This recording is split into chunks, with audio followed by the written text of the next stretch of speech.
Shanice Grimm is suing her client, Dallas Lee, for child care services, late fees, and property damage. Court come to order. All rise. Have a seat, please. Hello, Judge. Case 2175, Grimm versus Lee.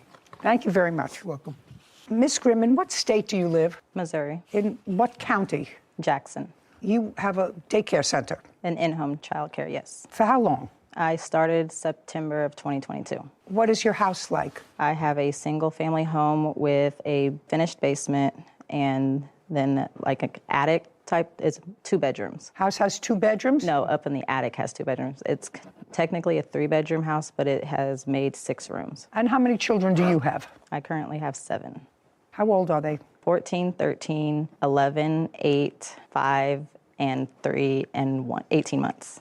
3 and 18 months. I'm sorry, she's 4 now. She just turned 4. So the older ones go to school. Does the 5-year-old go to school? Yes. And the 8-year-old goes to school? Correct. So you have 2 little ones at home? My 4-year-old goes to early childhood, half a day. So you have 1 child at home during the day? Correct.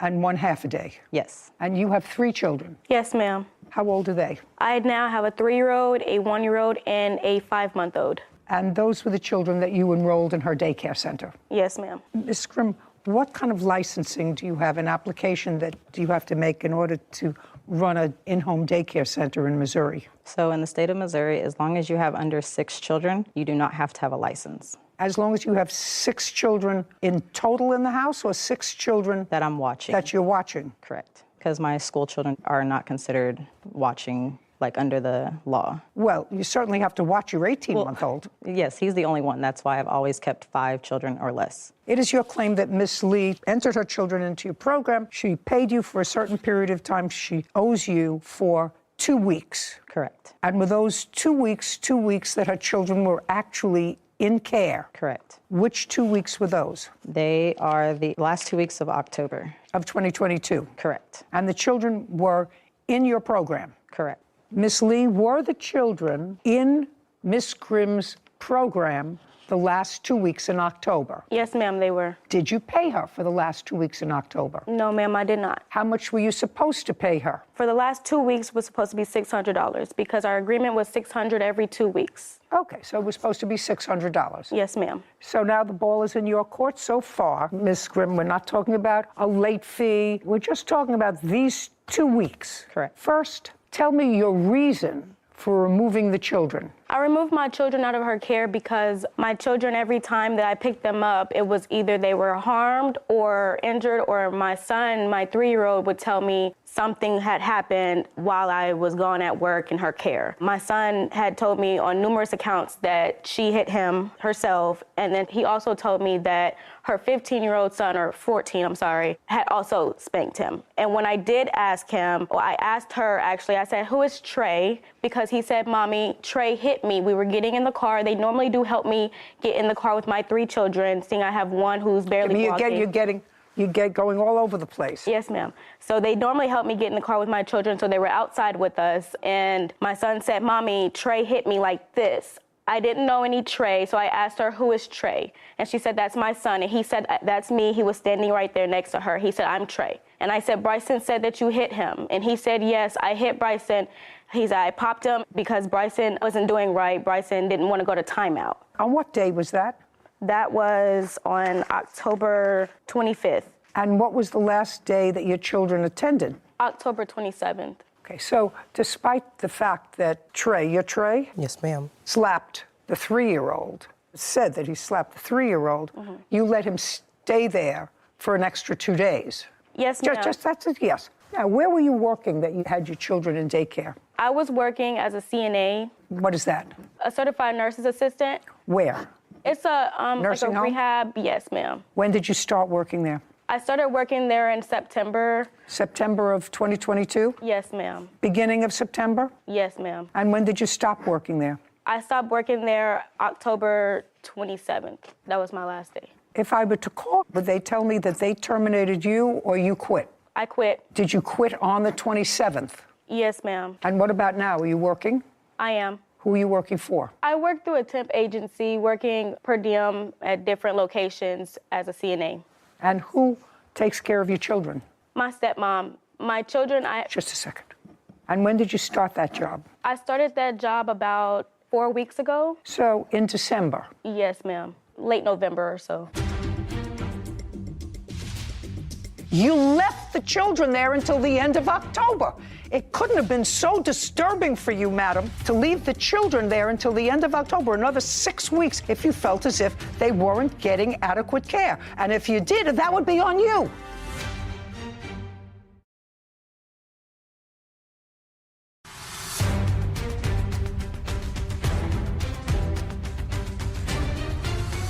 Shanice Grimm claims her client, Dallas Lee, refused to pay for child care services.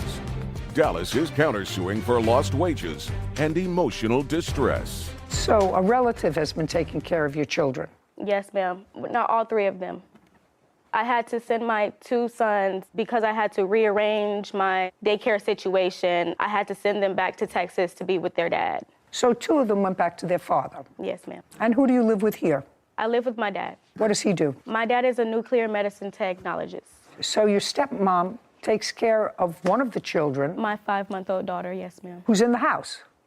Now you're going to tell me why you didn't pay her for the last 2 weeks. So my children began in her care September 12th.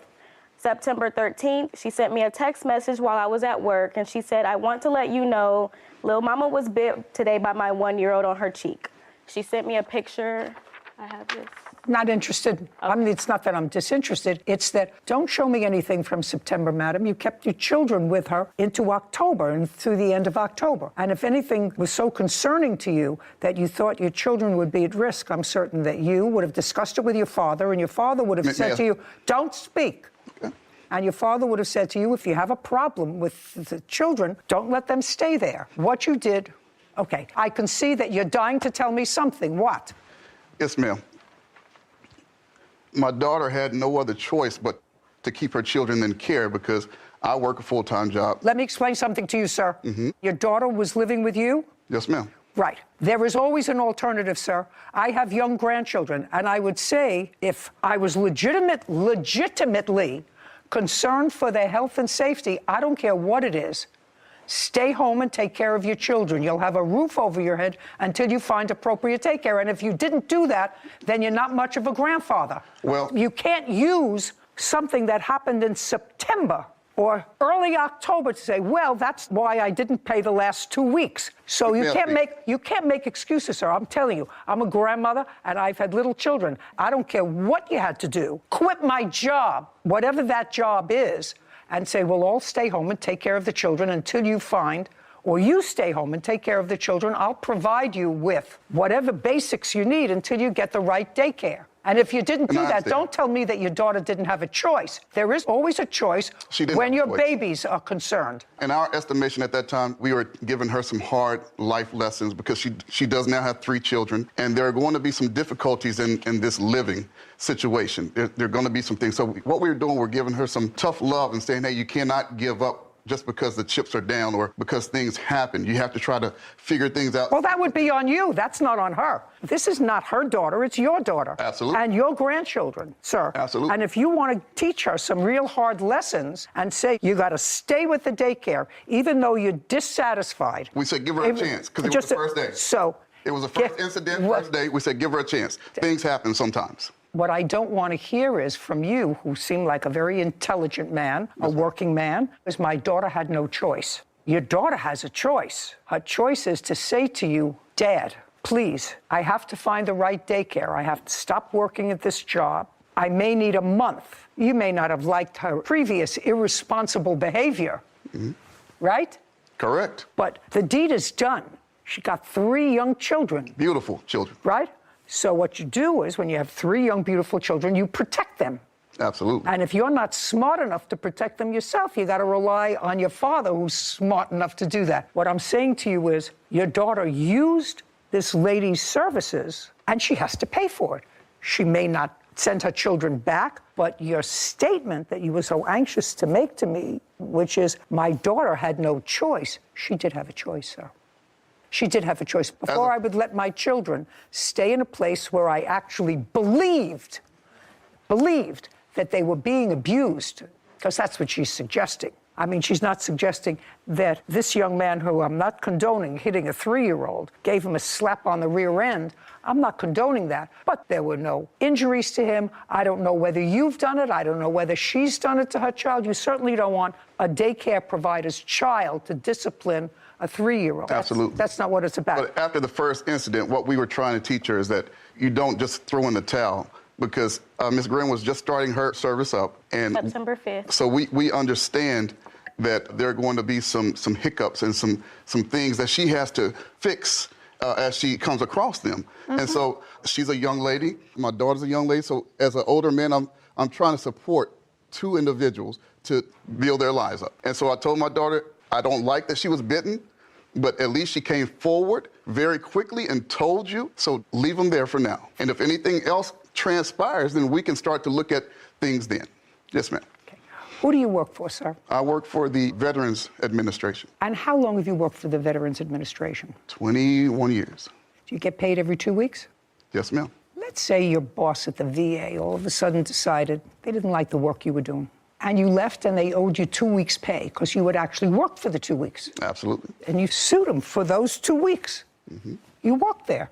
You said, well, we didn't like the quality of his work for those 2 weeks. Well, then you fire him, but you pay him. It's like going to a restaurant. My favorite analogy is you go into your favorite restaurant where you get a steak. And you order a steak, medium, Pittsburgh medium. Steak comes, you cut into it, you take a bite. Oh my God, you say, I don't like the way this tastes. You take the plate, you spit out the bite if you're smart. Call the waiter over and say, this is a bad steak, right? Absolutely. And the waiter takes it off the bill, or you order something else. Now you cut into that same steak. You taste, you say, this tastes terrible. Maybe the next bite will taste better. Before you know it, you've finished the whole steak. Waiter comes over to take your clean plate. You say, the steak was awful. I didn't like it. It was bad. Well, what'd you eat it for? But if you ate the steak, you got to pay for it.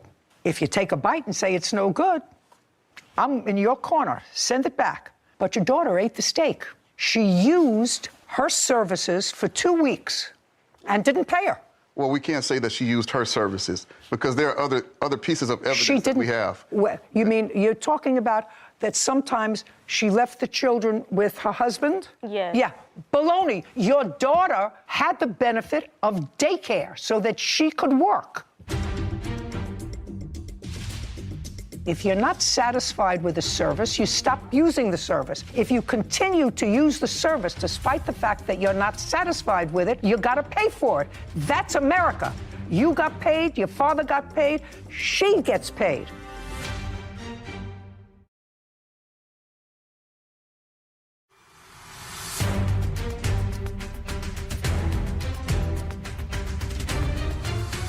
Shanice Grimm has accused her client, Dallas Lee, of refusing to pay for child care services.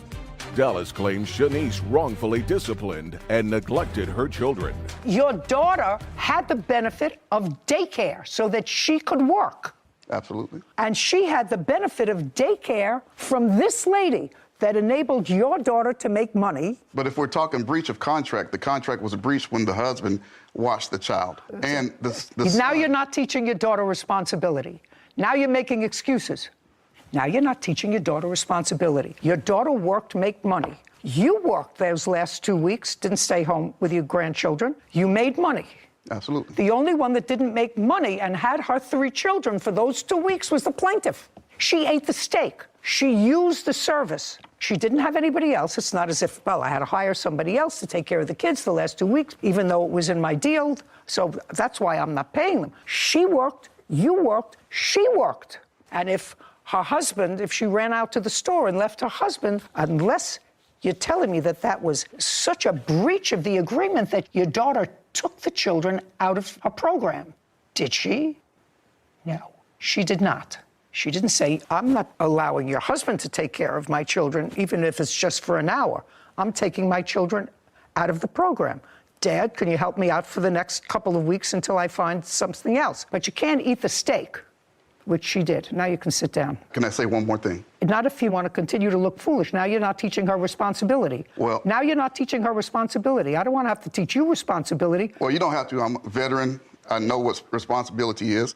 But when you are promoting your program as one thing but your service is another. I cannot say that if Bobby Flay is cooking the steak. It doesn't matter who was cooking the steak.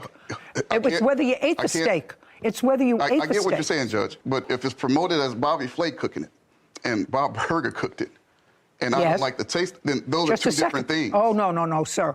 If you're promoting Bobby Flay as cooking the steak and you find, or the hamburger, and you find out that Bobby Flay's younger brother was cooking the steak or was cooking the burger, and either way, if the burger is no good, you're not going to eat it. But you can't eat it and say, well, I really thought I was getting a Bobby Flay hamburger, and I didn't get a Bobby Flay hamburger, so I'm not going to pay for it, even though I ate it. Now you can sit down. How much is 2 weeks' worth of care? $600? Yes, ma'am. Judgment for the plaintiff, $600. You have a counterclaim. Counterclaim is ridiculous. Money owed for lost wages, emotional distress on behalf of the children. You shouldn't have emotional distress on behalf of the children, madam. You're their mother. The first time you had an inkling that you felt that your children, your young children, were being neglected in the plaintiff's care, what you should have done was remove them. Remove them. First time you felt as if 3-year-old shouldn't have been subject of a slap by this young man? Great. Remove them. You found that the baby, the little one, was bitten by her little one. You say, that's not watching them carefully enough, because they, I think, are supposed to be separated, correct? Yes. No, we were all in one room, so they weren't having to be separated, because with me only having less than 4 children, there was no way of separating because there was only one me. It's a big responsibility to take care of little children. Correct. My daughter shouldn't have been in his reach. She did tell me that she left out of the room. I agree with you. She left out of the room is what she told me, Judge. So that's actually not true. She told me that she left out of the room and went to the kitchen. What day? Give me the date that happened. September 13th. You left the children there until the end of October. It couldn't have been so disturbing for you, madam, to leave the children there until the end of October, another 6 weeks, if you felt as if they weren't getting adequate care. And if you did, that would be on you. And maybe a little bit on your father. Because if you told him about it, said, oh my God, that's terrible. Take my child out right away.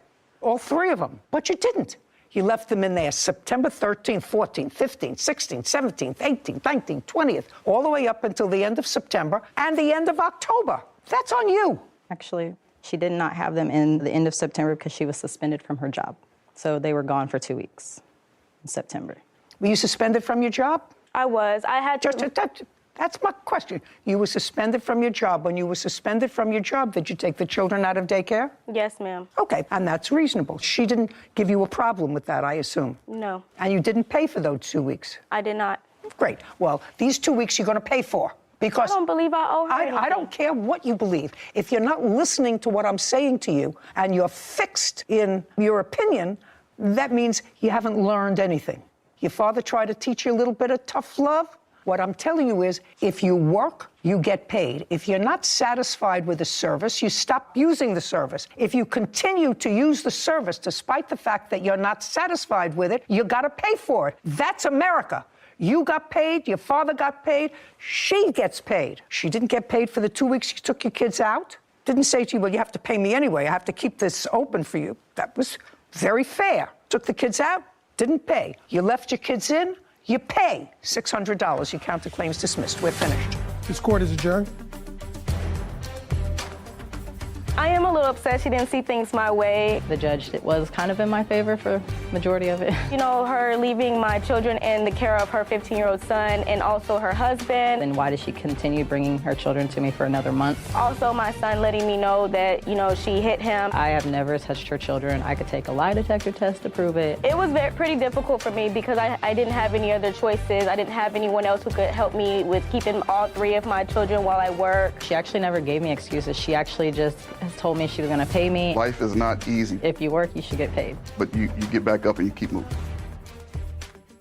My generation, I'm not sure about yours, I haven't had much experience in yours, but in mine, I think we confuse having to make a hard choice with being out of options. Here, I felt for the defendant. She had to make a hard choice.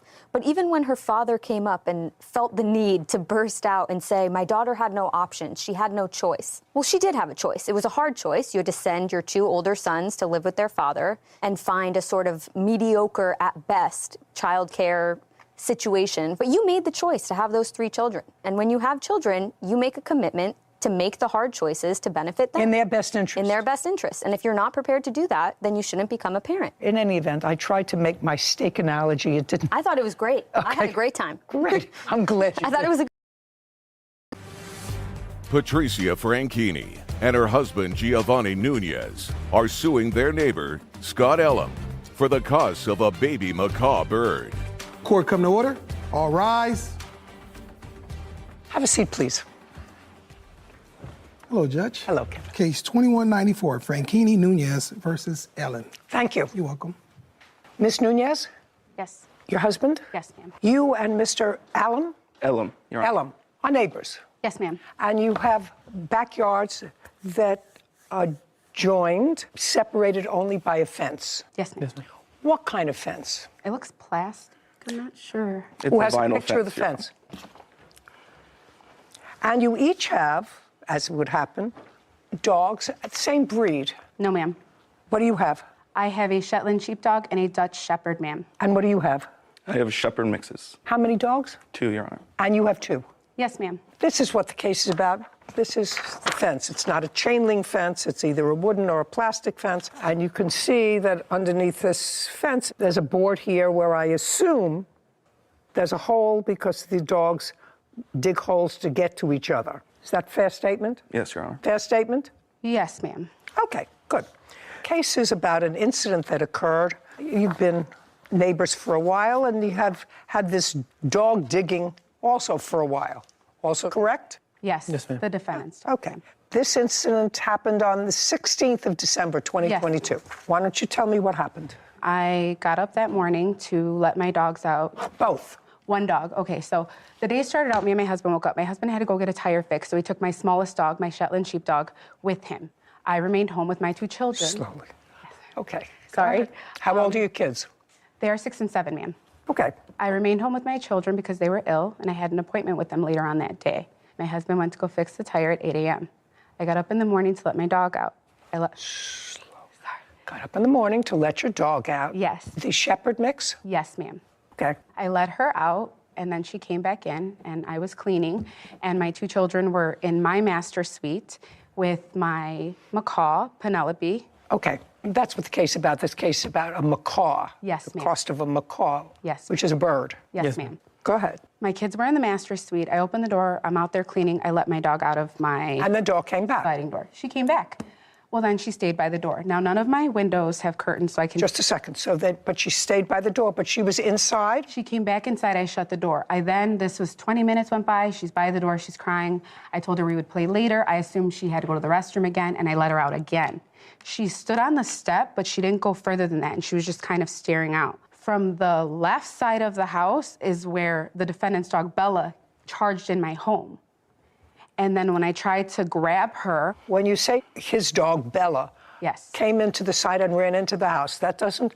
Somehow, if the dog, Bella, came out and your dog was on the step, it would seem to me would stop on the step at first to sniff, play with your dog if your dog is sitting outside. I mean, I have dogs.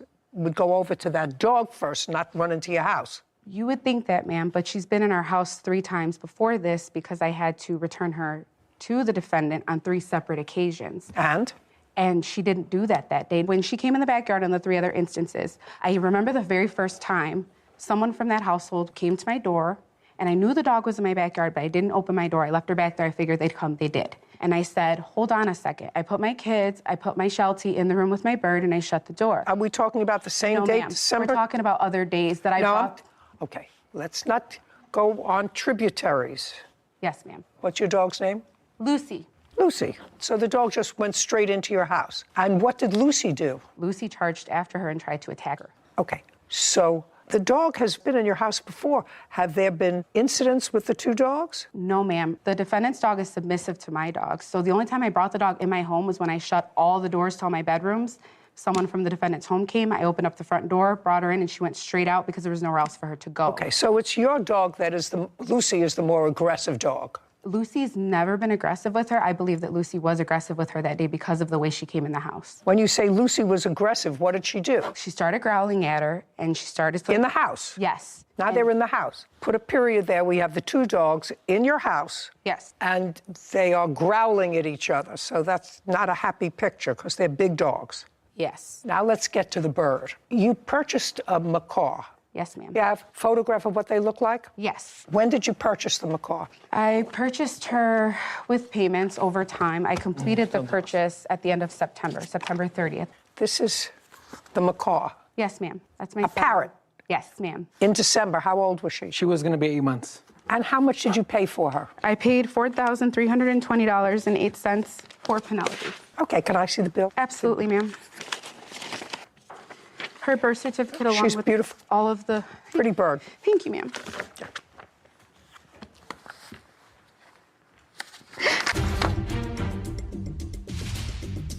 She bolted in my master suite where my kids were. Lucy? No, Bella. Bella. Bella did. And I went in there, like, I heard my kids screaming, Bella is killing Penelope. And later today. Is there something wrong with your mind? No. Did you just say to me, am I crazy? Did he say he owed back child support? Yes. To her? Yes.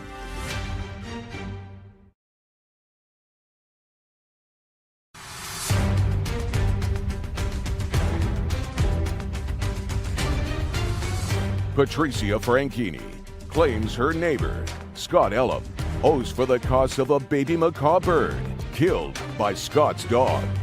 Tell me what got you interested in the macaw. Earlier this year, full disclosure, ma'am, ended up in the hospital very sick for 2 weeks, and I was going through a lot, and I started volunteering at the bird store down by my home, and I really liked the Hans macaw because my grandma had one when she was younger. Slowly.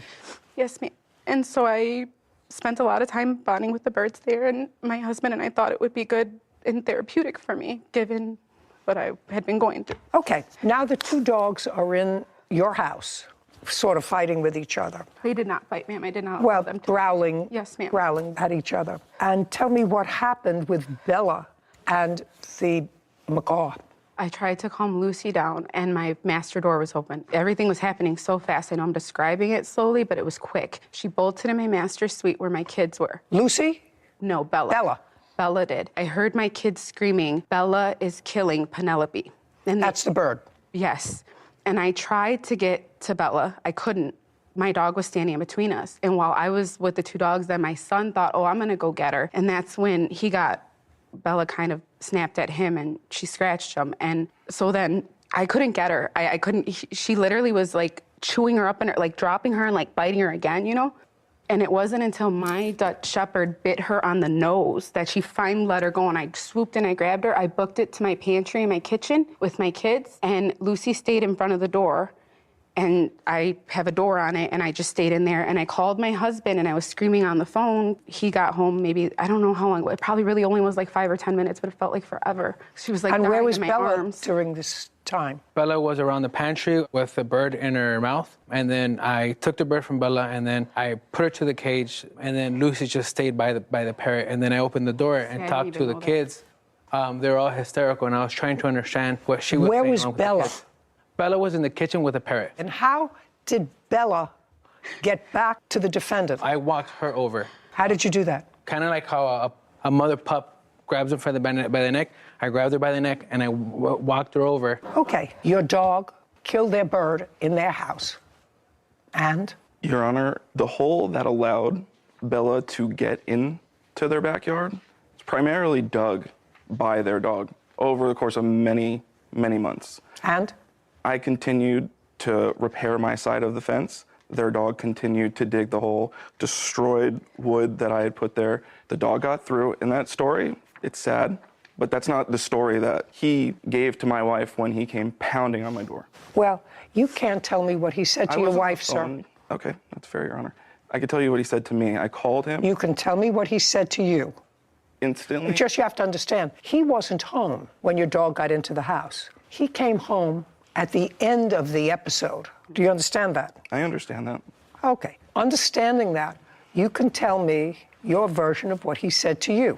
What they both said to me. I've had conversations with the both of them since this has happened. Okay. The story has changed 2 or 3 times. First, it was she was doing something in the backyard and Bella just came charging in and basically knocked her out of the way, got inside. The first story was, I assumed the entire time that he was home because when he was talking to me over the phone. I don't care what you assumed. He wasn't home when it started. Your problem, sir, is, first of all, you were aware of the hole. I don't care who dug it. You were aware of it. And it's not the first time that the dog has gone onto their property. Has their dog got onto your property? No, because I fixed my side of it. I take care so of the my answer house. the answer is no. Correct. Who do you live in your house with? My wife and my children. How old are your children? I have a 1-year-old. I have a 7-year-old. Let us say it's their fault that the hole existed that allowed your dog to get out. But you were aware of it because it had happened before that they had to bring your dog back. That a fair statement? That's fair, yes. Okay. Let us assume that it was your dog that was responsible for the hole. And their dog, despite the fact that yours was a better digger, you know, having dogs and having a fence, they both dig at the same place. They may not have fixed their side, but they both dig at the same place trying to get to each other. Whose fault do you think it would be if their dog created the major part of the hole, got into your yard, and bit your 1-year-old? Whose fault would that be? I think it would be equally our faults. Really? Absolutely, yeah. Really? For digging, for not taking care of your property, absolutely. Really? I actually find that answer sort of bizarre. I would take responsibility if my child got hurt due to something that I didn't take care of. Absolutely, I would. Well, you may feel guilty about it, but you would certainly want them to pay all of your child's medical bills. No, I would not. Well, then you're a better person than the law is, sir, because your dog was outside of your control, clearly, because it got into their house. It was something that you were aware was a possibility, no matter who dug the hole, so you were aware because it had happened before, and your dog caused damage, and the damage your dog caused, and I'm putting the emotional distress, these 2 young children, and the plaintiff seeing your dog kill this bird that they had been paying off so much per month for a very long time. Putting aside that, they paid $4,300 for this property that your dog destroyed. And that's your fault. You're responsible for that. So if, because of this problem, and your dog has a problem, and their dog has not come onto your property, but your dog comes onto their property, then you have to say, you know what? I'm not letting my dog go out unsupervised because it has created trouble in the past. May have been their fault because they didn't fill in the hole as quickly or as carefully as you did. But you knew that that happened, and you're responsible for the damage. It would be no different than if the dog ran inside, and as she was trying to get the dog bit her, and she had to have surgery, and she had to have a plastic surgeon deal with reconstruction. Who do you think would be responsible for that? That would be you. And just because it's a poor little bird that happened to be the victim of this doesn't make you any less responsible. Judgment for the plaintiff in the amount of $4,300. We're finished. Court is adjourned.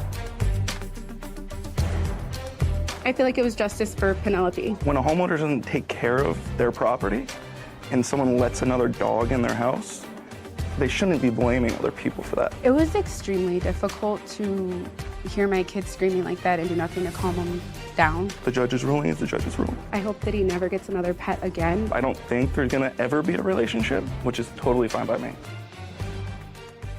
One of the most interesting things about that case is I don't think that the defendant's dog, Bella, was a quote-unquote aggressive dog. But I didn't get a hint that the other dog was even aggressive. Even by the fact that the husband was able to walk her back by the scruff of the neck. If that was an aggressive dog, they would just turn right around and give you a nice little snap. So that says to me that although the dog didn't obviously do it on purpose, what are you going to do? But you're responsible as a defendant. You let your dog out. It's a act that's happened more than once. You were on notice. Dog is out of your control. You're responsible. That's the bottom line. Case 2202, Young versus Buchanan. All parties, please come forward. Essie Young is suing her granddaughter's father, Keith Buchanan, for an unpaid loan she gave him for a car. Miss Young, the defendant is married to your daughter? No. He is the father of your grandchild? Yes. Do he and your daughter live together? No. Where does your daughter live? In Maple Shade. Were they ever married? No. They have one child? Yes. Who's 12? Yes. Did you live together with Miss Young's daughter? Well, at one point, she lived with me in Maple Shade. How long ago? This was 2010, 2011. You mean when your daughter was a baby? Yes. How long have you had custody of your granddaughter? 11 years. My daughter never stayed with him. I don't know that. He says she did. Yeah, but she did. So she got that money that he owed her for child support, for taking care of his daughter, and he wrote that off of the loan. Is that what you're telling me? Yes.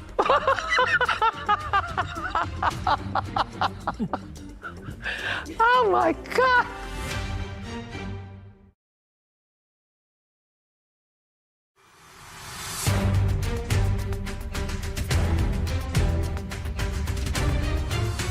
Essie Young claims her granddaughter's father, Keith Buchanan, refuses to pay back a loan she gave him for a car. This is a very simple case, because I don't have to get into the history of why you have custody of your granddaughter. Yes. Mr. Buchanan, according to you, asked you for a loan to buy a car. Yes. When was that? Before he got it, he was calling every day. Did you maintain a relationship with him? Yes and no. Would he visit his daughter? No. Ever? Once in a blue moon. Okay. I usually have to take my granddaughter to see him. Okay. It was sort of odd to me if he was never married to your daughter, so they didn't have a formalized relationship. They don't live together now. Why would you loan him? I know that you did. Mm-hmm. Why would you loan him money? My granddaughter. Except you're a very nice person. My granddaughter asked me to. She said, "Grandma, would you please help my dad?" I told her I really don't want to. And she said, "Could you please do it for me?" Oh, different story. Yes, and then I said, okay. Okay, so you discussed with your daughter during one of these visits that you needed money to buy a car? No, never did. You never did? No. Who is this person? That's my wife. Does she work? Yes. Do you work? Yes. Well, why would you ask your daughter's grandmother, who takes care of her, who's always taken care of her? You don't, neither does her mother. Why would you not ask your wife's family? You both work, take out a loan. Why would you go to her and ask her for money? But it was a situation that happened and I lost my previous car. I contacted Essie, I talked to Essie. No, I'm asking you why you would ask her. What would prompt you to call her? Doesn't she have parents? Yes, she do. I did that, and at the time they couldn't help. So you went to her parents first? I went to her family first. They said they're sorry, they can't help at the time. So Mrs. Young was my last resource, which I didn't want to use, but at the time I had to use it because I had no other choice. I had to hurry up and get a vehicle. Well, why didn't you take out a loan? Actually, I couldn't. What do you mean you couldn't? Because my credit's not all that great. I tried to take out loans. I tried to go. Does your wife have a car? Yes, she has a car. Okay, why don't you use her car? She worked. I work an hour and a half away from home, and she worked too, and we worked around the same time. How much money did you borrow from her? $2,000. How much did you give back? $912. $912. Show me. On page 4, May 5th, 2022, she got $912. From what? From my taxes. And we agreed on once I filed my taxes, I would give her $2,000 for my taxes. She got $912 from them, that same taxes, because I owed backup child support. So she got on top of my regular payment for child support plus $912. What? Is there something wrong with your mind? No. Did you just say to me, am I crazy? Did he say he owed back child support? Yes. And so she got that money that he owed her for child support, for taking care of his daughter, and he wrote that off of the loan. Is that what you're telling me? Yes.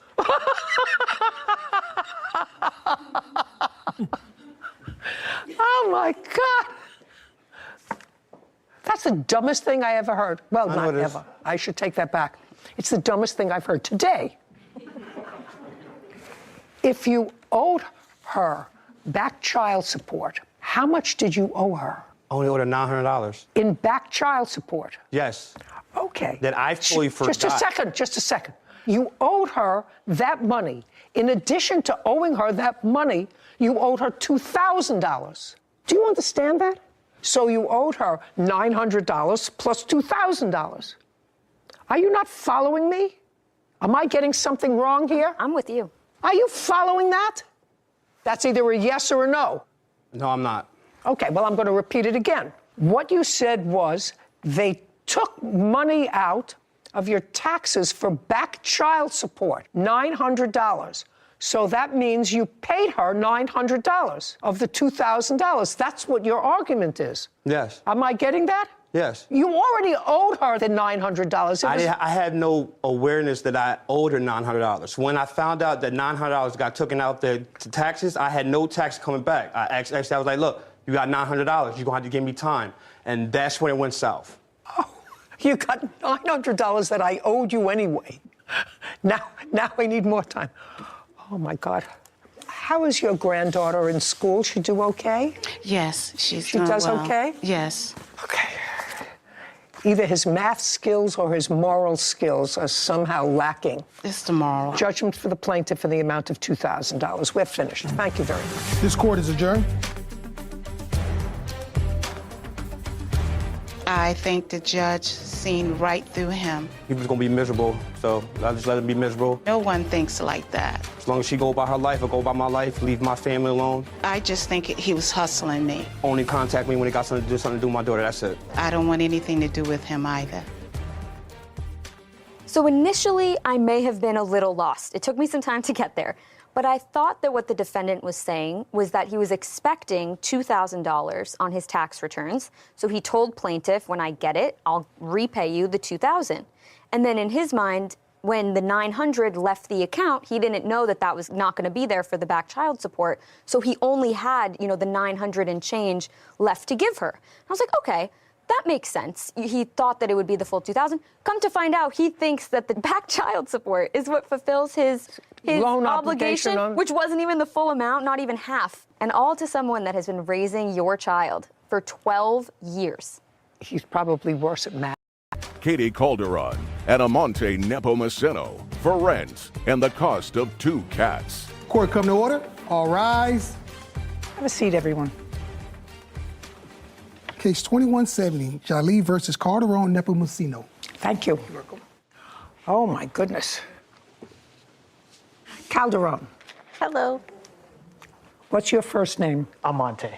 Amante. Yeah. Good. It's much easier than your last name for me to pronounce. Mr. Giglio, this roughly is what the case is about. You and Miss Calderon were in a relationship for a period of time. You decided to take an apartment. You were both on the lease. So far, correct? Correct. Your arrangement with Miss Calderon, which seems to be consistent in both your complaint and your answer, is that you had a much better paying job.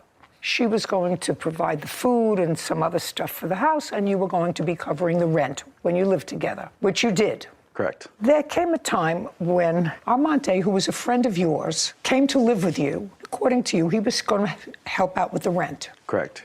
He came, he lived with you, he helped out with the rent for maybe a period of time, and then he helped himself to your girlfriend. Correct. Now they're a couple. When you were no longer a couple with Miss Calderon, she stayed in the apartment for a period of time, but then they both left. Correct. And you're suing both of them for rent and for the return of 2 cats that they took when they left. You claim the cats are yours. That's correct. That's what the case is about. And some cat expenses in the event that I let them keep the cat. Cats. 2 cats. So when did you and Miss Calderon sign a lease together? We signed the lease together at the end of July with the landlord present. July of 2022? July of 2021. Correct. And it was for a year? Correct. And you had a job working for whom, sir?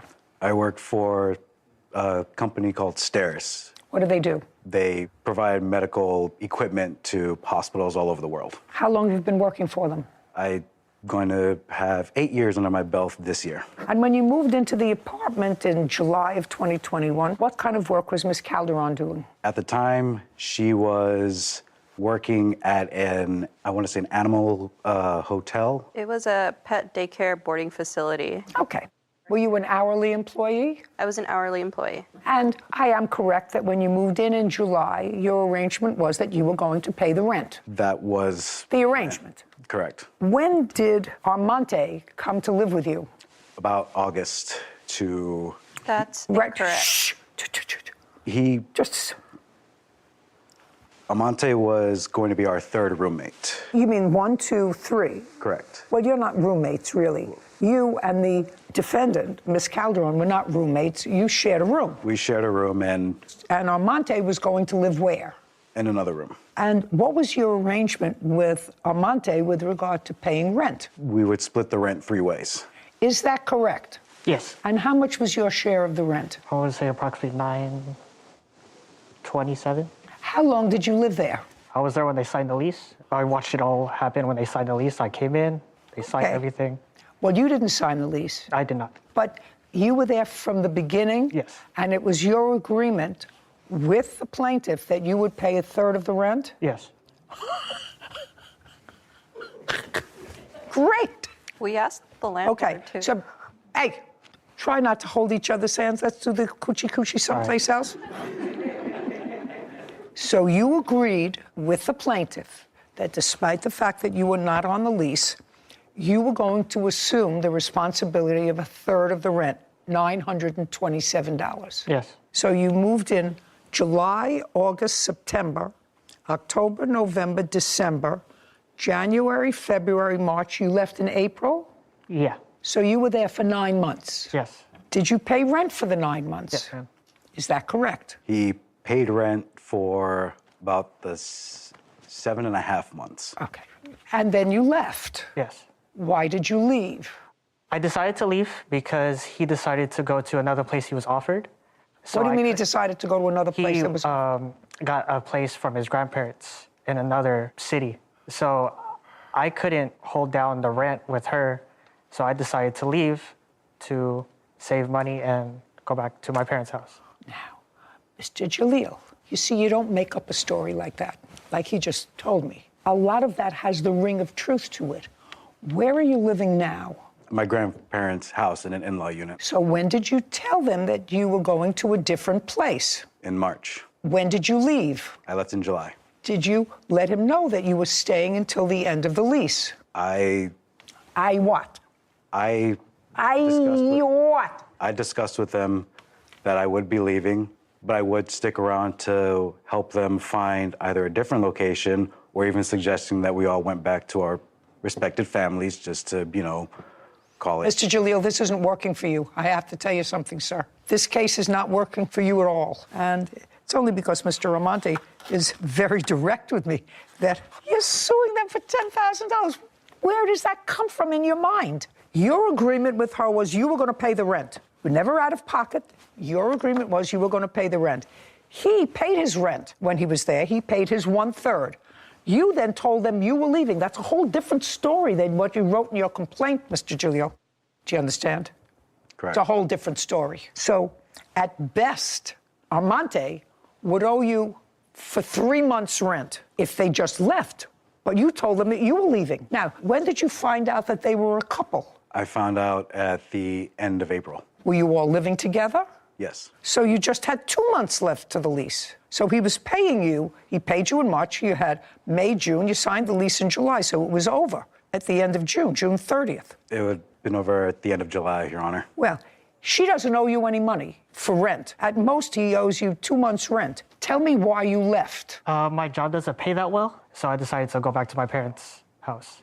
When you took this apartment, this expensive apartment that was almost $3,000 a month rent, had you had a discussion with Armante about moving in with you before? Yes. Okay. Mr. Jalil, I'm reading your complaint because something wasn't registering right with me. You say you moved into the apartment together in August of 2021. Then you go through a whole bunch of stuff about a cat and then another adopted cat. You said in October we adopted a second cat. Around this same time, a third roommate moved in to shoulder some of the rent. Well, that's not true. He moved in right at the beginning. And that was... That was what? That was... a mistake. That was a mistake. Okay. But Armante acknowledges that he agreed right at the beginning. He volunteered the fact that he was there at the lease signing because it was agreed at the lease signing that he was going to pay 1/3 of the rent. So, sir, you owe him rent as long as you show me that you've paid the rent. You moved out in July? Yes. And you paid your rent through July, or were you evicted? No, I paid my rent in July. Through July? Yes. Okay. $1,854. Armante, you owe him $1,854. That's for 2 months' rent. Got it? Okay. I'm not subtracting anything because you stole his girlfriend. That's fair. What were you requesting when you filed your small claims case? Either the return of both cats or $5,000. That's not happening for you, Mr. Jalil. And later today, There were restrictions put on the space. No. You have to pay attention. Okay. Sir, because what I'm suggesting is really in your favor. Oh, okay. Let me. Okay.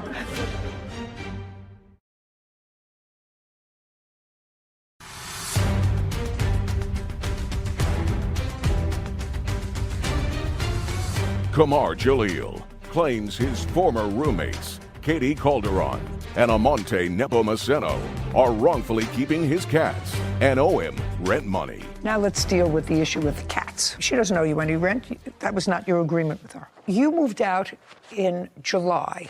August, September, October, November, December. 5 months ago, she's had both cats, right? Correct. She says they're her cats. When did you first file a small claims case? September of 2022. What were you requesting when you filed your small claims case? Be careful. I was requesting either the return of both cats or $5,000, which was the accumulated expense of not just the cats, but also the expenses of her dogs as well. So any animal expenses for the time. That's not happening for you, Mr. Jalil. When the cats were either registered or went to the vet, whose name is on the sheet as owner? I believe it was Miss Calderon. Is that correct? That's correct. And she owns the cats, and she's had them for the last 5 months. I suggest that you go and adopt 2 more if you want some more cats. Do you understand? Yes. You were living together as a couple. However, your friend Amante has to pay you for the couple of months' rent that he didn't, because he says, not you, he volunteered that was your agreement from the very beginning. So he owes you $1,854. We're finished. Thank you very much. This court is adjourned. I think he's just kind of butthurt that I moved on. At least now I can put everything behind me and say that I did try. I didn't think it would escalate this far. All you can do in a situation like this is just you learn from it and you move on. The heart wants what the heart wants. This is what it is. It's life. I find fascinating, Sarah, that people will write and or be assisted in writing a complaint and an answer, but they read it over. This man is an intelligent man. He has a serious job for 8 years. First of all, he was suing for $10,000. Come up with that money. $5,000 for the cat's expenses, ridiculous. But his complaint had really nothing to, even the timeline. As your clerk, I know that is a pet peeve of yours when I don't understand they it. don't You know, match up. if you're going to tell a lie, at least tell a consistent lie.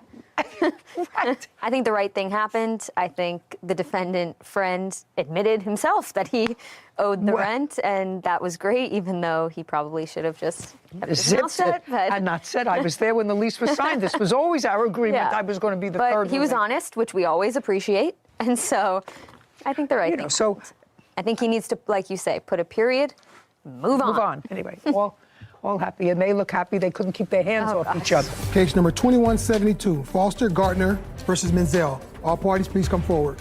Jamar Foster and Sean Garner are suing record producer Livin Menzel for event costs after Livin canceled their Halloween party. Who's Mr. Garner? Mr. Foster. Right here. Are you going to be speaking? You're standing in the speaking spot. Yes, ma'am. Okay, great. According to what I read, the defendant rents a music studio. Is that correct? I rent a facility in which I own a music studio. You rent in someone else's building. Yes. And you're recording people. During the course of your business, you decided to enter into an agreement with the defendant to use that recording studio, which she rents from that space, which she rents from a landlord. May I correct you, please, Your Honor? Yes. She actually is a facility that has multiple units in it. She runs a studio, and then there's other event space inside of that same facility. Okay, Give me an idea of how large the space is. I believe we were quoted something like 5,800 square feet. And so you have a music studio, and around it is other open space. Yes. You decided to go into some sort of a business with her. You wanted to run events. Yes, ma'am. Social events, nothing to do with the music studio. Absolutely not. Is that correct? Yes. And according to you, you gave her $6,000. Yes, ma'am. Sort of front money to start using that space. Yes, ma'am. Subsequent to giving her the money, according to you, there were restrictions put on the space, on the number of people you could have, the kind of parties you could have, etc. No, absolutely. I apologize. Well, you have to pay attention, okay, sir, because what I'm suggesting is really in your favor. Oh, okay. Let me. Okay.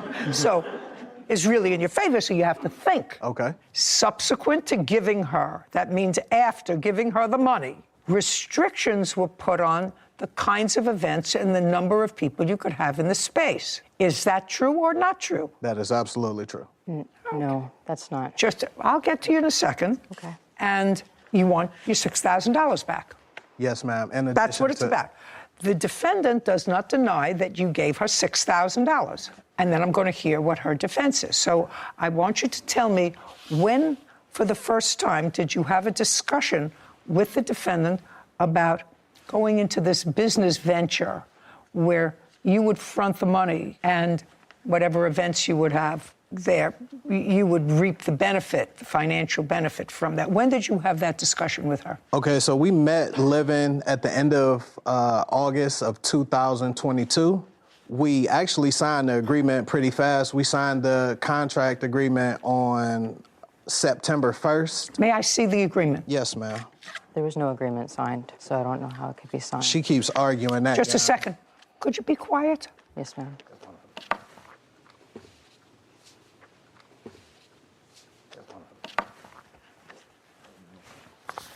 So in your hands. Shh. What's? That's the studio that she runs. Sarah, you have to sort of explain it because I don't see signatures. You know, I'm used to looking at contracts where people sign things, but I know you can sign things by DocuSign now. Your signature isn't on here. Yes, ma'am. And that looks like a signature from a DocuSign or some sort of online. Okay. Is that you? This was a proposal that I did. I do not even own it yet as a DBA. Just a second. It's getting better. Don't say anything. This is your proposal. Now I'm going to read it. Okay. And your masterpiece management. Yes, ma'am. Okay. Well, so this is sort of easy. You prepared this proposal. Speak. Yes, after. Just a second. You prepared this proposal. Yes, ma'am. And as a result of this proposal, you received and deposited $6,000. Yes. Yes. Well, then you have a binding contract. Okay? So that's what I'm telling you. You have a binding contract. And there is nothing in this contract that limits the kinds of events or the number of people or anything else with regard to this space. All it says is business activities, event planning, and event rentals. Nothing else. And this is your proposal, so the terms of it are construed if there's any material question, since you prepared the agreement, which became a contract once you accepted their $6,000. I view the terms of the agreement most harshly against you because you prepared the document. And it says this agreement cannot be amended without the written consent of all parties. Yes. Yes. So signed the agreement, you got the money, and then at some point, according to them and according to you, you made certain limitations on the kinds of events, the numbers of people, etc. That is. Now, that happened, according to you, because you do not own that space, you rent that space, and there was a problem with the first party that they threw. Correct. Come on, we're not talking about Gone with the Wind here. We're not talking about a 6-volume masterpiece. We're talking about a yes or a no. Based upon this proposal, they gave you $6,000, which you deposited into your bank account. That means a contract was created. That's the agreement. I'm telling you, that's the law.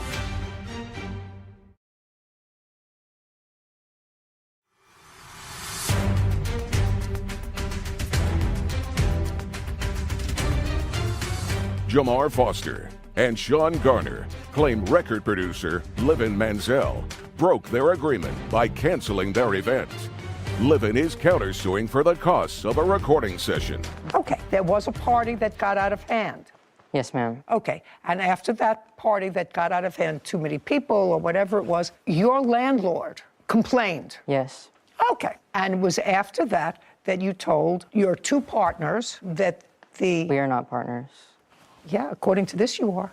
We didn't finalize the agreement. This is a finalized agreement, madam. I just said to you, I want you to pay attention. This is your proposal.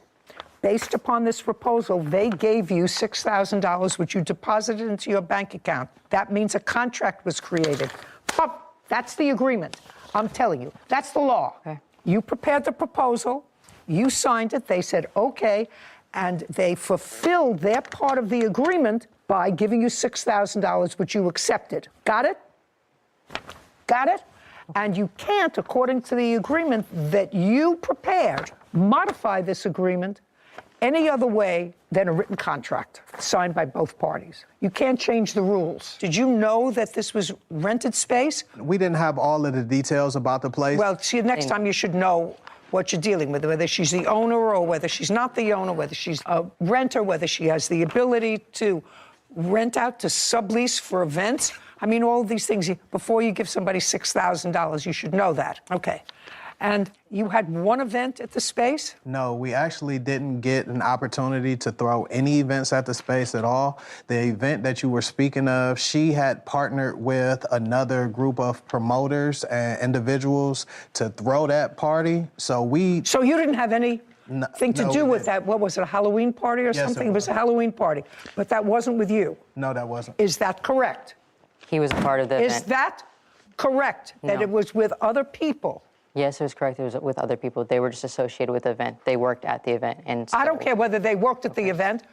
You received money from other people for an event. Yes, ma'am. Well, let's be clear. And after that event, you imposed additional restrictions on the use of the space. No, hold on a second. They knew about the event. Hold on. You can't tell me what they knew. This is your contract. They called a fire marshal. My landlord contacted me that the neighbors were complaining. People were parking on their lawns 90 minutes into the party, but it was not their party. Somebody else paid you for it. The next party they wanted to throw involved minors, and I told them absolutely not. Yes, ma'am. I just made it clear what types of events would be approved. Well, you can't do that. I'm just telling you, you can't do that. Ma'am, I'm not allowed to throw events that have out drugs for children. You have to understand something. You can do whatever you want as long as you put it in a contract. You prepared the contract. This contract is silent as to any restrictions on the space for events. So you have to give them their $6,000 back because they didn't have an event. They got nothing of value for their $6,000. Correction. They were managing an artist whenever I met them that they were responsible for paying. So I'm countersuing them for $1,050. Just a second. Okay. $6,000 they get back. Okay. Easy? That's a contract case. Now, you have a counterclaim, and your counterclaim is for $1,000 because you say they owe you that for a rental that they did for an artist that they manage. I provided my services as a recording artist and a music producer for their artists. I provided them with 2 exclusive beats. Well, show me the contract with them. I have. Just show me the contract with them. There was no contract. Judgment for the plaintiff in the amount of $6,000. Counterclaim dismissed. We're done. Thank you very Court much. is adjourned. I was just trying to have a proposal, not a finalized agreement. Well, I appreciate us getting some type of justice out of the situation. They came in wanting to do multiple things, and I was excited for my small business. We tried as much as we could to help out and make sure that we increase the revenue streams inside of that business. They're actually going to be hosting hookahs with children at your event in your space. I'm not comfortable with that. To ever associate us with any type of drug use or abuse, especially involving children, that was just an inaccurate claim. I think it's better just to part ways. Move over to bigger and better things. I was going to tell you I had the invitation, per se, for the event for Halloween that they had put together. So they put a lot of time and effort into planning the party. It seemed very legitimate. There was notes about security. There was notes about no alcohol, food and drink will be provided. So I could tell that they had put in a lot of effort to hosting this event. And although it wasn't a malicious breach on the defendant's part, I understand she hosted a party that had nothing to do with the plaintiffs, that she got into a little bit of hot water. So to be cautious, she was letting them know, hey, I can't host these types of events with a lot of people. It makes the street too crowded, whatever the reason. However, I disagree with you because I would have given them the full $10,000 that they were asking, because although not a malicious breach, and I understand her concern after having the incident with the previous party, but that's not their fault. You believe that the difference between the cost of one venue to another should be ascribed to them. It's interesting, but the $6,000 was to cover a lot of events. This is one event. So I see your point now that you put it that way. Maybe. I just think if you were going to make them whole, they should receive their expectant damages as well, or whatever they relied on based on the contract. I accept your opinion. His brother, Randall Rubin, for unpaid expenses from their mother's funeral. Court come to order. All rise. Have a seat, everyone. Good morning, Judge. Case number 2011, Rubin versus Rubin. Thank you. Welcome. Mr. Rubin, this is your brother. Yes, it is, Your Honor. And this case involves sharing expenses for your mother's funeral. Correct. And it is your claim that your brother, who I believe was living with your mother at the time she died, right, agreed to pay half of the funeral expenses when he received proceeds from a small life insurance policy that your mother had left. Yes, Judge. Our mother only left us a $5,000 life insurance policy. That's what the case is about. Right. Your brother's position is it's not his responsibility. He made no such promise. Of course, you do understand that without that promise to pay for your mother's funeral expenses, children aren't normally responsible for the expenses of their parent. You understand that? Yes, Judge. Mr. Rubin, when did your mother pass away? She passed away August 20th of 2021. How old was she? She was 86. And how long had you been living with your mother? Your Honor, I took care of my mother since 1991. Well, if you were taking care of her for almost 30 years, sir, what kind of physical malady did she have when she was in her 50s? She suffered from chronic kidney failure. When did that medical condition develop? Pretty close to 91. What is pretty close to 91? Beginning in the 90s, 91, 92, etc. So when you moved in with her, was your mother sick or was she not sick? She was sick. Did you live with your mother because it was not only good for your mother, but because it was good for you? That's Correct. what I'm trying to get to. The answer is yes. Yes, and you moved into your mother's house? Correct. That she owned or rented? She was purchasing it through a mortgage. She owned her home? Yes, ma'am. Correct. Was she working in the 90s? She was. Therefore, she wasn't incapacitated to the extent that she needed full-time care. At the beginning, no, ma'am. When you moved in with her, she was employed on a full-time basis, correct, sufficient enough to get a mortgage from a bank based upon her income. Correct. And what were you doing in 1991? I worked. For whom? Associates. For how long? Off and on from 91 till about 2 years ago. What does off and on mean? I had several jobs in between. I sold cars for various car dealerships, and I also owned several businesses. When you lived with your mother, who paid the mortgage? My mother did. Did you pay your mother for any expenses? Rent, gas, electric, phone, anything? Or did you live there and you had an agreement? You lived there, she wanted your company, whatever it was. She lived alone? At the time, yes. In 1991, she was just living alone? Correct. And I assume, therefore, happy to have your company? Correct. I assume. Mm-hmm. Okay. So you made no payments to your mother? With the occasional help with some utilities or food, yes. Okay. So you were able, I assume, to save a substantial amount of money? Correct. Just for my own information, so that I can sort of put this thing together. Sure. You have stocks, bonds, savings? No, ma'am. What do you have? You were able to save a lot of money. How did you invest it? I invested in several businesses, which one is my liquidation company. What happened with your mother's house? When she passed, I was still residing at the house. I paid the mortgage by myself for the months of September 2021 as well as October 2021. and I remained there until I want to say February 2022. My sister is the executor of the estate, and she sold it just recently for $465,000.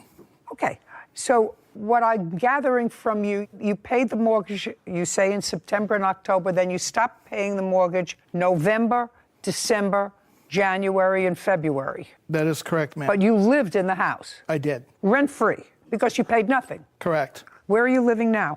I live in Nogales, Mexico. And you live in a house, you live in an apartment, ma'am. You pay rent? I do. Anybody live with you? No, ma'am. What's your rent? $250. Okay. And what was the mortgage payment in your mother's house? I paid $1,750 even. Are you the sister? Yes, Your Honor. Could you stand up for a second? I'm just getting some information. Tell me your name. Shannon Hayes. Ms. Hayes, house was sold recently for $465,000. And what was left on the mortgage? $258,000 plus a $35,000 third mortgage. Your Honor, since her brother was not paying, since he wasn't paying, the house actually went into foreclosure, and so we had to get... Just a sec, I didn't ask you anything. Okay, I'm just... Sarah Rose, $465,000 less $258,000. $207,000, Your Honor. Less $35,000. $172,000. Okay, and there are 3 siblings? And also, Your Honor, there was a $10,000 lien on the property that had to be paid. So we're down to $162,000. Correct. So it's $162,000 clear, so a little over $50,000 a person. She owed the IRS, Your Honor, for back payments in excess of $54,000. She hadn't paid taxes in years. Did you pay the IRS? I just did. And how much did you pay the IRS? $54,188. Sarah, from $162,000, take out $54,000. $108,000. Anything else? Yes, Your Honor. She had Arizona state taxes, $3,000 I paid as well. 105. Is that 105 net? So we also have the medical bills that I had to take care of. She had no insurance, and she had to have Medicare. She did, Your Honor. That's her copayment. Okay, and what was her copayment? $3,000 in medical. Let's do a simple $100,000. How much were the funeral expenses? $2,434.73. Was the total funeral expense? Yes. Well, that's what you're claiming he owes you. That's his share of the... I want to know what the entire funeral cost, sir. You'll show me the invoice. Sure. I do have all the invoices for you.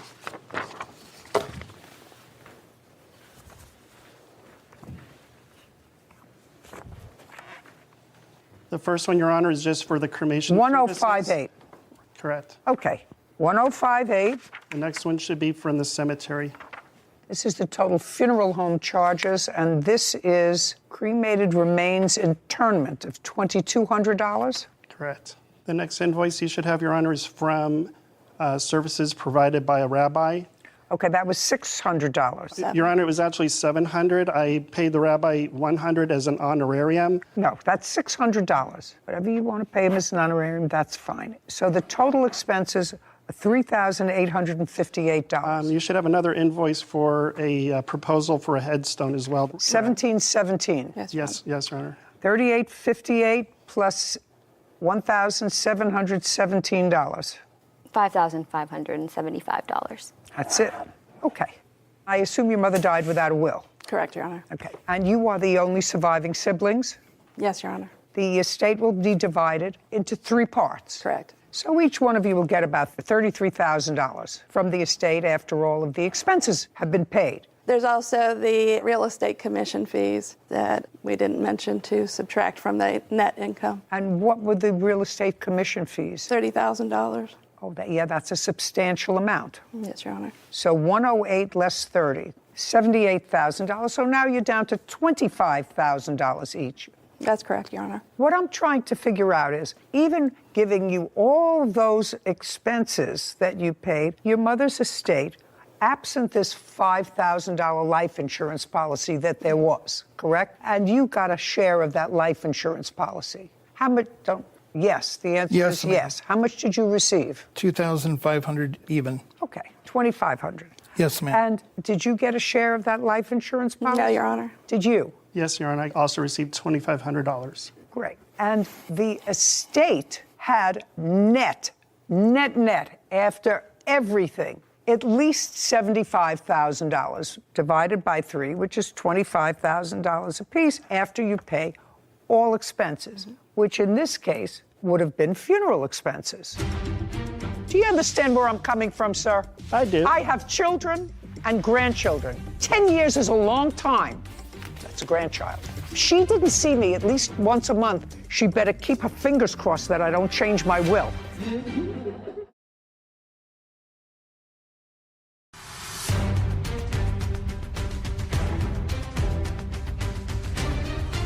Sean Rubin. He's suing his brother, Randall Rubin, for unpaid funeral expenses. Randall is countersuing, claiming Sean defamed him. So now, if what you're asking me, Mr. Rubin, is to find that you had an agreement with your brother to pay 1/3 of the funeral expenses because the two of you each paid 1/3 of the funeral expenses. Is that what you did? Well, Your Honor, that's either a yes or a no. It is a no. I'm the only one that had the money to process our mother. He would not even sign to get her processed to continue the cremation. I have evidence here I'd like to submit to you where he agreed to pay me half of it out of his life insurance. Okay, that's all. I have text from him. Just a second. I'm going to take a look at it. You have to understand, Mr. Rubin, Yes. that at this point, if I find that he agreed to pay for half, then you understand that you agreed to pay for half of her funeral. Ordinarily, the funeral expenses, you may front the money for those funeral expenses, but if the deceased had sufficient money in their estate to cover their last expenses, and those would be medical expenses, which you paid out of the estate, correct? Yes, Your Honor. Taxes, which you paid out of the estate. Yes, Your Honor. You paid out of the estate after you sold the house, broker's fees. State tax fees, along with those kinds of fees, would be funeral expenses. Now, if the two of you agreed, or the two brothers agreed, which is what you're saying, that he agreed to pay half, not 1/3, but he agreed to pay half of the funeral expenses for which you are not being reimbursed by the estate. Do you understand? Correct. I have not received anything from the estate, Your Honor. Okay. Well, this would be you. I'll let you know tomorrow. I think it's $2,200 for Menorah Gardens, and cremation was $1,053, so it's $1,626 each. That would be you, right? Yes. Okay. 1,626. Because you asked him how much you owed, right? I did. So I assume since you asked him how much you owed, you had some sort of an arrangement with him to pay 1/3, because it does say 1/3 of the funeral expenses. That is correct. Okay, great. I do want to interject, Your Honor, and let you know that when I did receive my monies, the $2,500 from her life insurance, we had communicated with one another that I had some emergency dental work that needed to be done. It was life-threatening. And therefore, he said, I don't have the email because I had to block him. I have a restraining order against him. So I lost all my emails between us. Listen, However, nobody ever has their emails here or a video. A very substantial amount of those monies went for my dental. I don't care. How old are you? 59, ma'am. You have lived rent-free for 30 years. And according to you, you had businesses. You worked most of that time, either selling cars or on and off for a company for 30 years. You made an agreement with your brother to pay 1/3 of your mother's funeral expenses. And as far as I'm concerned, if you had dental problems, pay for it from the resources of one of your businesses, because you had no expenses. You have very little sympathy for you. You lived in the house for months without paying the mortgage. That's outrageous. That's taking money away from them. Do you understand that? Yes, I ma'am. say you lived in the house for 3 months rent-free, at least 3 months rent-free. So if you paid mortgage payments for 2 months, I would say to you, sounds pretty reasonable to me. You know, there's a story that's created. Correct. And what's created here is there's unequivocal information in these text messages that you and your brother and sister, because You, sir, are claiming that he owes half. He doesn't owe half. That was never the agreement, according to what you gave me. According to what you gave me, and in your own hand, you say this is what you owe me, $1,600, not $2,600. Well, Your Honor, if I can explain, the reason why I said half is only me and my brother were included in the life insurance policy. My sister was not named on it, and it was only for $5,000. So, sir, listen carefully to me. I mean, if we put our money together, we could have paid for it. Listen carefully to me. That has nothing to do with you. Exactly. The same with his mental has proceeds of nothing your to do with mother's me. final resting should have come out of the estate. That way, it would have been borne equally between the three people who will profit from the estate. You understand? I understand, Your Honor. Very good. So if you understand that, the math is simple. If he pays a third, you get your sister to kick in whatever she's getting back from the $25,000, and everybody is equal. Well, Your Honor, I mean, you're already getting the vibe that this guy is the biggest bum who lived off his mother, sponged off of his mother. Let me explain something to you. That is unnecessary here. Unnecessary and really quite stupid. Stupid. You handed me evidence, sir, that you made an agreement with him. He asked you what he owed. You told him. Yes. $1,600. That's what you told him, that he owes you, $1,600. That's correct. And each of you are getting a certain amount of money for nothing from your mother. I'm going to ask you some questions. Prior to her death, when was the last time you saw her? When was the last time you saw your mother? Month and year? I honestly do not recall, Your Honor. Okay, just a second. Was it in the decade that she died? Yes. Okay, well, she died in 2021. So when did you see her? Probably several years before that, Your Honor. Well, so you didn't see her in the decade before? Your Honor, you have to understand, her house was infested with bed bugs. Pay careful attention to me. I asked you some questions. Yes. My question was, when was the last time you saw your mother? So you hadn't seen your mother in a decade. When was the last time you saw your mother? I saw my mother frequently, Your Honor. It was in May, Mother's Day.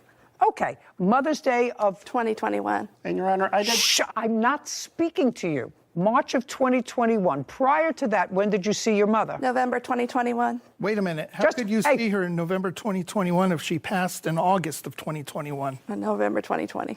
Okay, May 2021, November of 2020. Prior to that, when did you see your mother? I saw her frequently because... No, not frequently. Month and year. I don't have the... Did you see her every month? No, Your Honor. Did you see her every 2 months? About that, yes, Your Honor. Okay, well, between May and November, that's more than 2 months. Mm-hmm. That's when you can remember. Yes, Your Honor. So it would be fair to say that whether he took great care of her and whether the house was clean or dirty or anything else, your 86-year-old mother lived with your brother, whether you like him or not, and you were totally disinterested in her. You're the one who started this, sir. I was about ready to finish this case, but when you say he's a bum, I say, you know what? This guy's got to be put in his place. He may have been, but he was the bum who took care of your mother. You started it.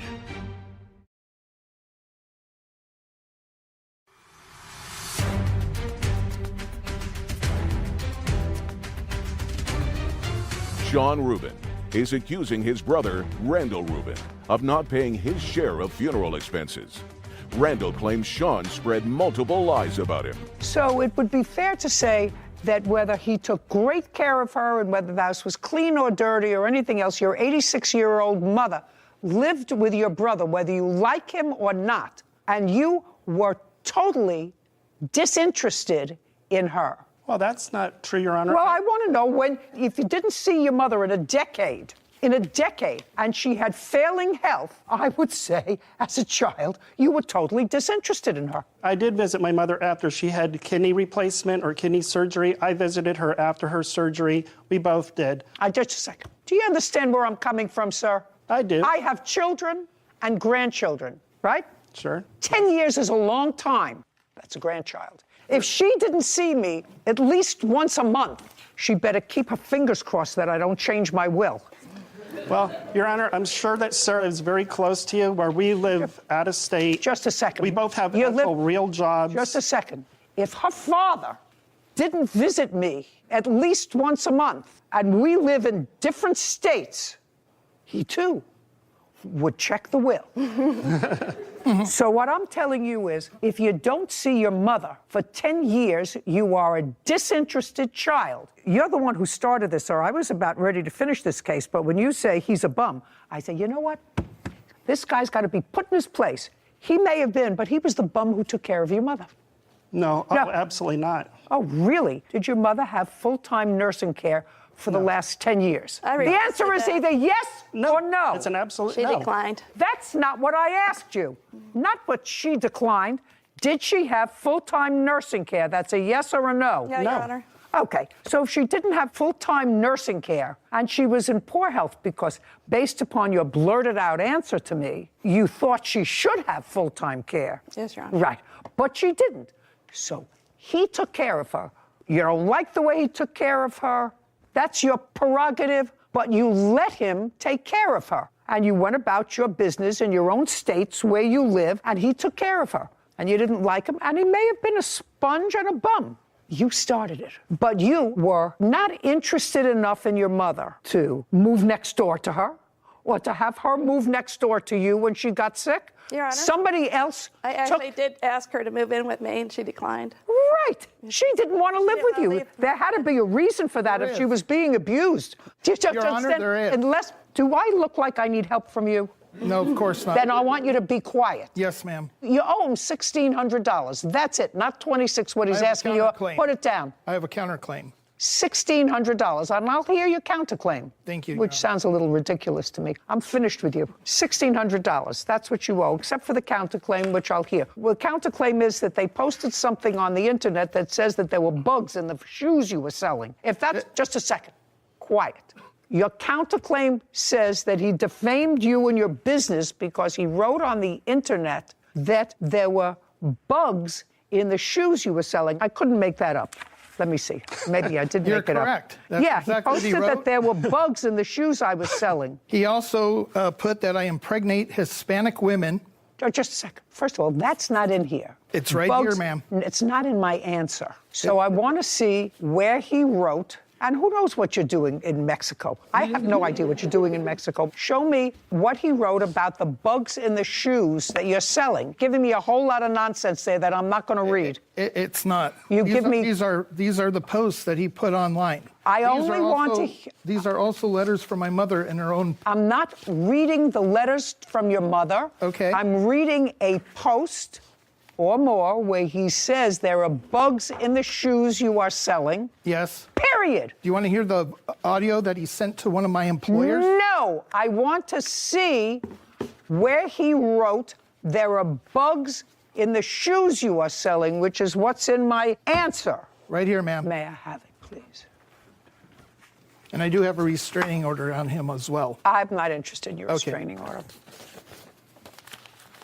Okay, so this has nothing to do with anything. I'm going to give this back to you, and if you don't hand me exactly what I asked for, I'm dismissing. I'm not reading all that drivel. I asked you for one post. Your Honor, if you'd like to say I don't want to hear you. This is what I wrote. I if you want to see don't it. want. This is not your case to prove, sir. Okay, I'm just trying to be honest. Here you go, Your Honor. This is one that he Thank you. wrote Don't to tell my me employer. one. Just give me the posts about shoes. This has nothing to do with shoes. This one is in Spanish. If you show me one more thing that doesn't say bugs and shoes, I'm just dismissing your case. Do you understand? Yes, ma'am. Please look at this one. It is in Spanish. No, that's your problem. The counterclaim's dismissed. Judgment for the plaintiff in the amount of $1,600. We're finished here. Thank you very much. Thank you, Your Honor. This court is adjourned.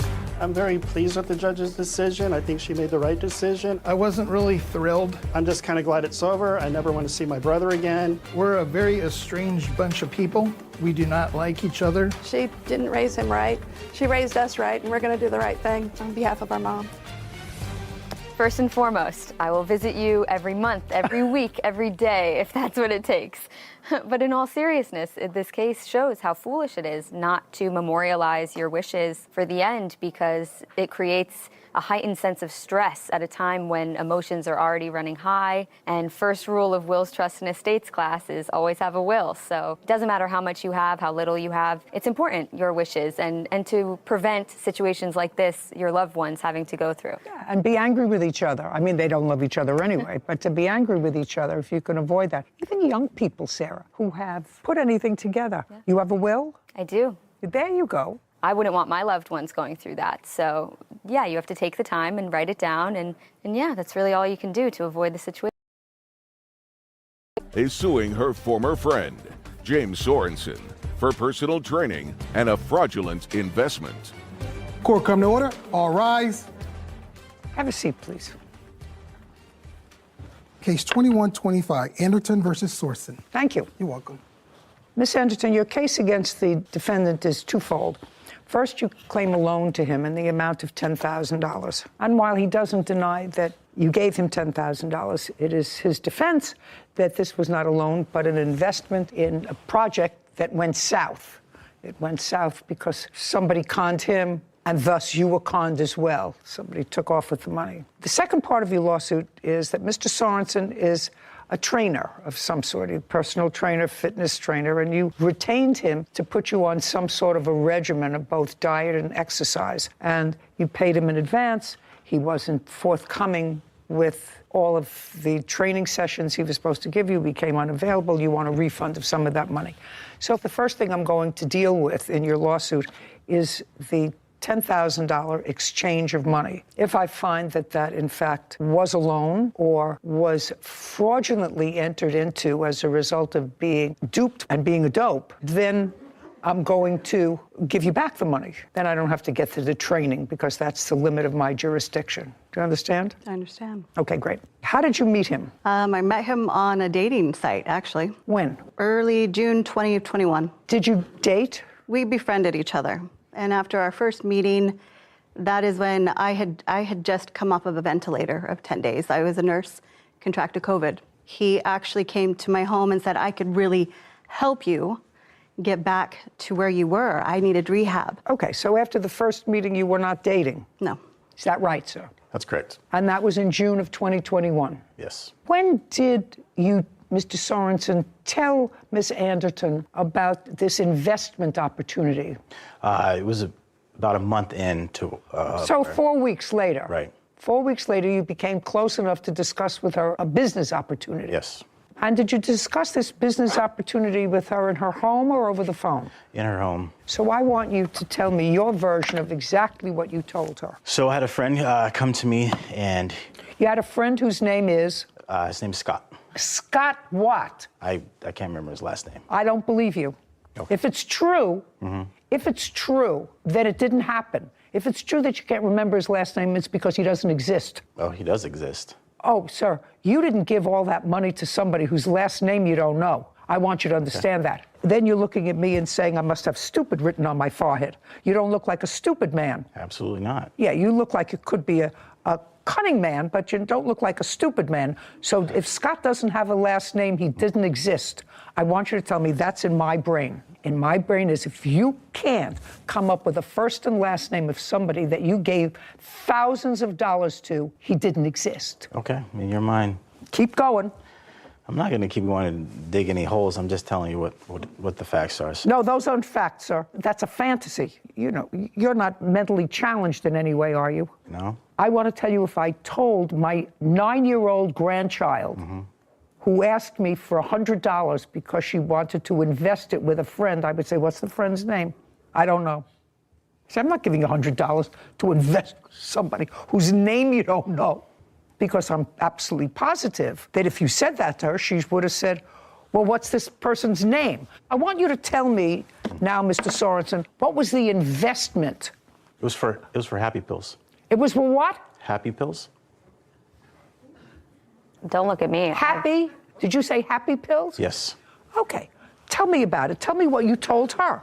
You want to invest in Happy Pills. Yes. What she'd say to you? She'd say to you, I'm a nurse, you know, so I'm an educated person. What's wrong with you? Okay, keep going. Keep going. I want to invest in Happy Pills. Right. Your friend Scott. It was a friend of a friend. His name was Scott. Okay, and he introduced me to him and said that, hey, he went. No, you mean Scott introduced you to somebody else? No, my friend introduced me to Scott. I didn't know his last name, but we knew that he was in the industry. Okay, so your friend introduced you to Scott. Yes. What's your friend's name? His name is John. I promise. Where does he live? He lives in Salt Lake. What's his telephone number? I have no idea what his telephone number is. Just a second, get out your phone and tell me what your friend's telephone number is. Everybody has their friend's number in their phone. I don't know what his telephone number is. Then you see why I don't believe you? Do you understand why I'm having a problem with your story? It's okay. Do you understand why I'm having? So a friend whose number you don't have in your phone wanted to introduce you to somebody whose name you don't know to invest in happy pills. And this is what you told her? No, I'm asking you a question. Is this what you told her? I have a friend. This is what I told her. John, I have a friend, John, who knows a guy, Scott, who has this company that's going to make happy pills. I just want to know if that's what you're trying to tell me that you told this woman. I am. It's okay. I don't know why she would make up that story that No. She's not making up the story. You're making up the story. Okay. And if I'm wrong about this, I actually don't feel badly, sir, because then you're the dope that got duped. And later today. You devalued her car while you had it. Yeah, okay. You used the car for 2.5 years that was running. It stopped running because the engine was blown. Yes. And then you stopped making the payments on it. Yes. Yeah.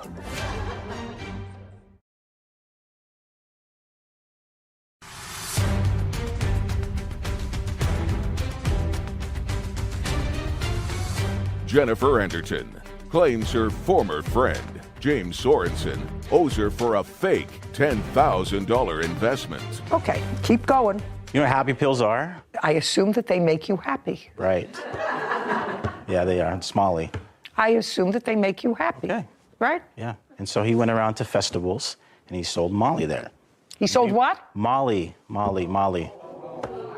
MDMA. It's an illegal drug. Oh, okay. So you told her you wanted her to make an investment with you with a big return on your money. We talked about this for a long time. Who did? Me and... You can't have talked about it for a long time, sir. You only knew her 4 weeks. Okay. You only knew her 4 weeks. Tell me about this $10,000. Did you take it out of a savings account? Do you have that from the bank? Yeah. Right I'd there. like to take a look at it. You want to tell me, Miss Anderton, the circumstances surrounding you transferring $10,000 to him? He approached me saying that he needed a hard money loan for his business. He had an e-commerce business with supplements. His father and mother had given him the loans in the past, for the past 5 years, and they've gotten a good return. It was a for sure deal. He goes around and this is their festival project time. They make a lot of money doing this. What does he do? For supplements. So he sells supplements? Yes. And it was his business? Mm-hmm. Yes. Yes. Did he ever mention a guy, Scott, to you? No. It was his business? Yes. And he said that his parents had helped him out in the past, had invested with him in the past. So now I understand a little bit better. I see the withdrawal for $10,000. So tell me why he needed a hard money loan. To buy the product to take to these festivals and... Sell them. Sell them, yes. Okay. So he needed it for product. And when did he tell you that he was going to return this money? Within a week or two. That it was a week or two of festivals. This was the busy season. He does this every year, and this is a for sure return. And if I did this much amount of money, $5,000, this is how much I'd get back. If I did $10,000, it would be a $15,000 return for me. And I'm like, wow, I could pay off my student loans. I could, yes, do a lot with that. Okay, so to synthesize what you told me, he told you that this was an investment in his company. A loan. A loan, excuse me.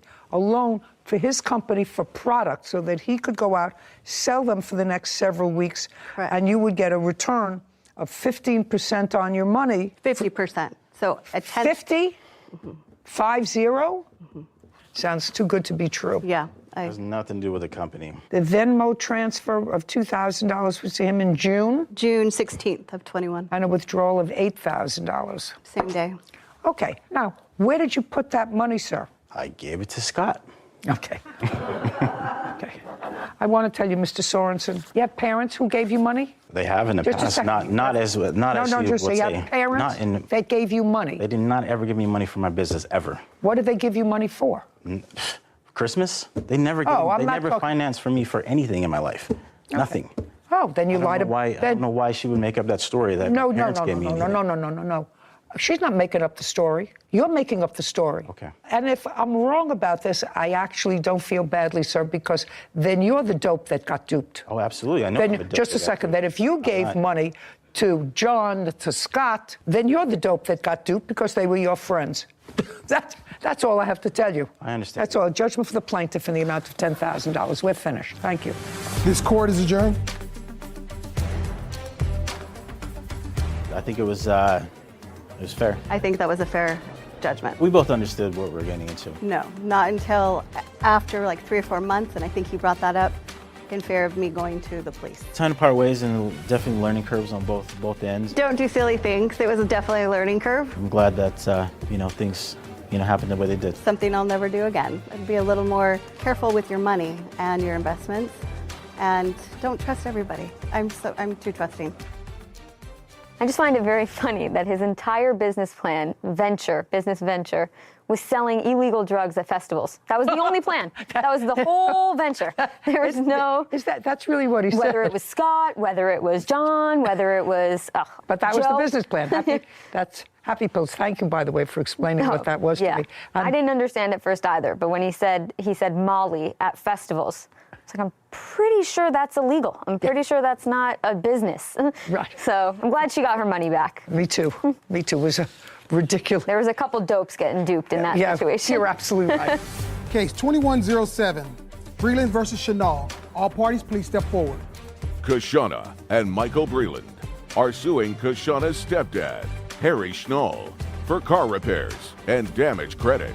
Miss Breland, this is your stepfather. Yes. That's your dad. Yes. This is your claim. He needed a car because his car, which was an old Cadillac, was going in for repair. Your dad had bought you a car in 2018. Yes. And when he bought you this car in 2018, it was a 2013 car that you kept 18, 19, and 20? The vehicle? No, I had the vehicle from 2018 to July 2019. So just for 1 year? Yep, July in 2019 was when I made the agreement to give the vehicle to... Okay. You made the agreement to give it to your stepfather with the proviso, because you were buying a new car, another car. Yes. According to you, that he would take over the payments on the car because there was a loan on the car that you were paying off and that your father was a signatory on. Yes. And you have children, and I don't know why this car was no good for you anymore, but you said you got another car because of your children. Yes, I got another vehicle because I had an additional son, and it just wasn't enough room for 3 kids.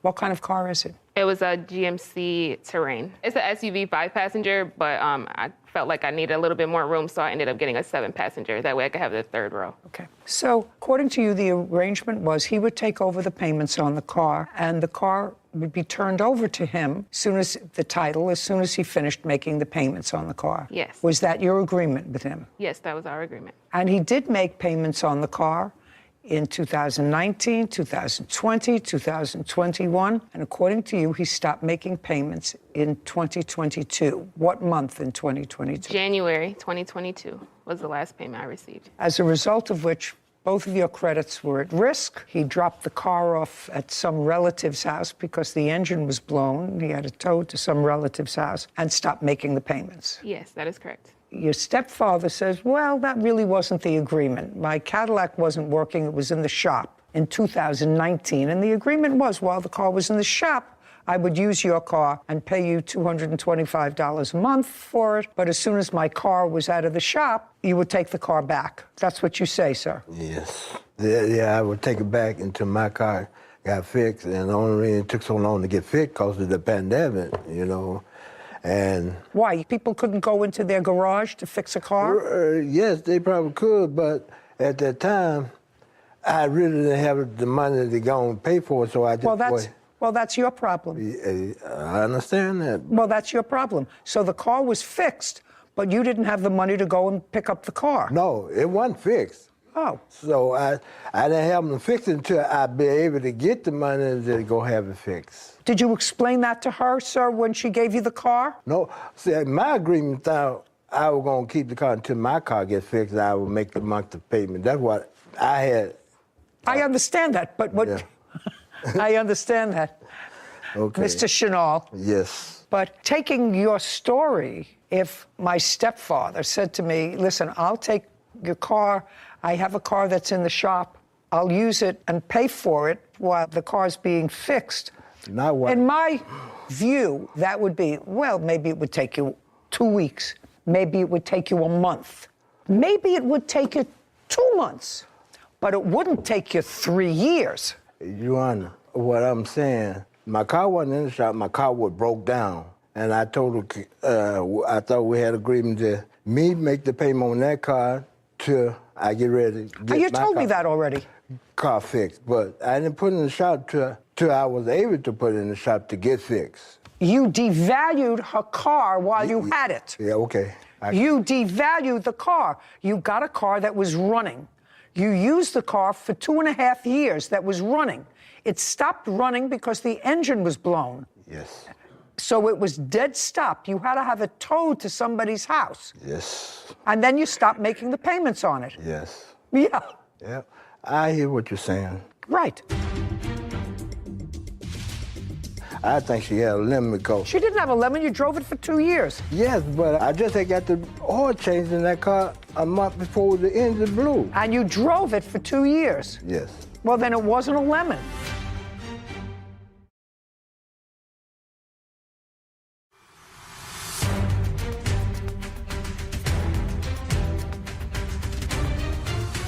Kashana and Michael Breland claim Kashana's stepdad, Harry Schnall, owes for car repairs and damage credit.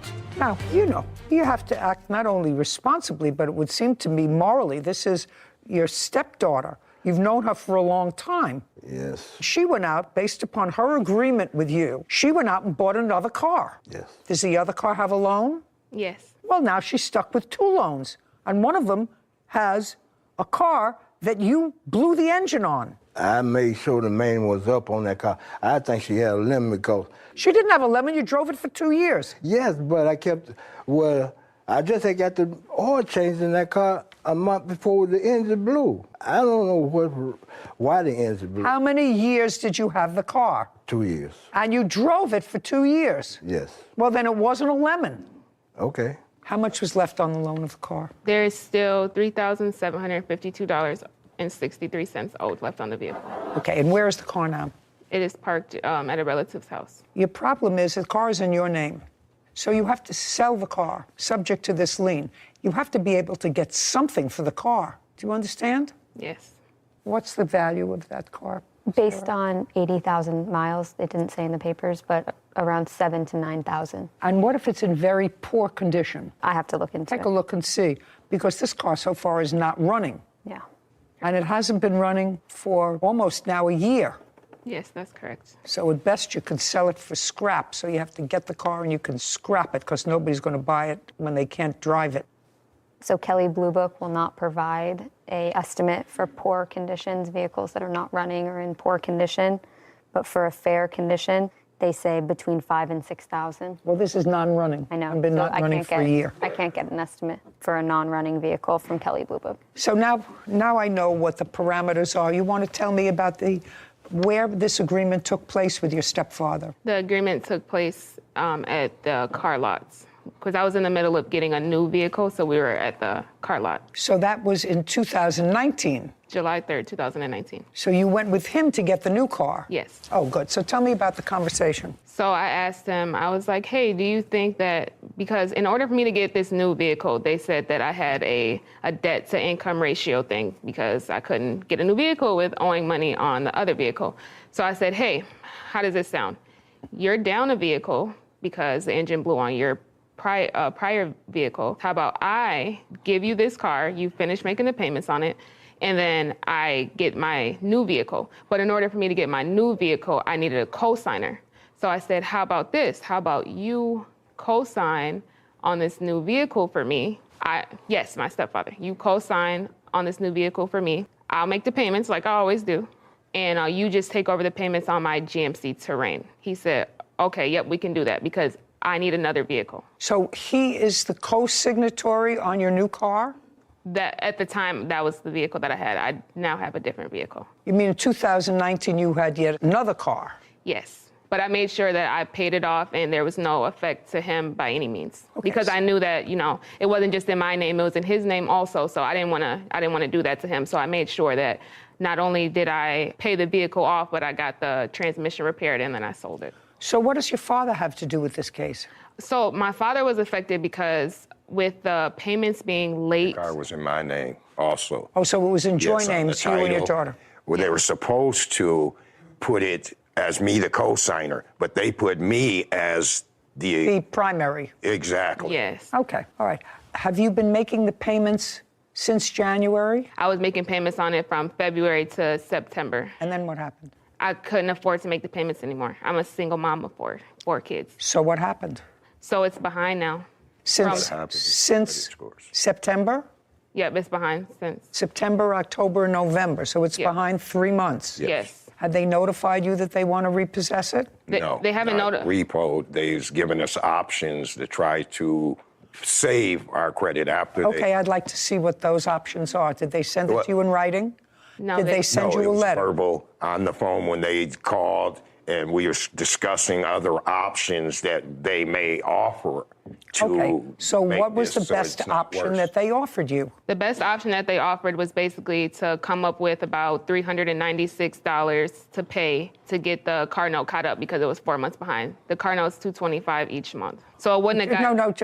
So they didn't offer you a whole payout. They just offered you... To catch up. To catch up. Yes. Right. Okay. But still, what's due and owing on the car is $3,752. Yes. Okay. And when your stepfather agreed to that, did he say anything to you with regard to his Cadillac going in for service and he was going to just use it until his Cadillac got... No, Your Honor, that is incorrect. Okay. You remember going with your stepdaughter when she was purchasing a new car in 2019? Yes, I do. Did you co-sign that car for her? Yes. So far what she says is accurate. Yes. And at that time, did you take her old car? Yes.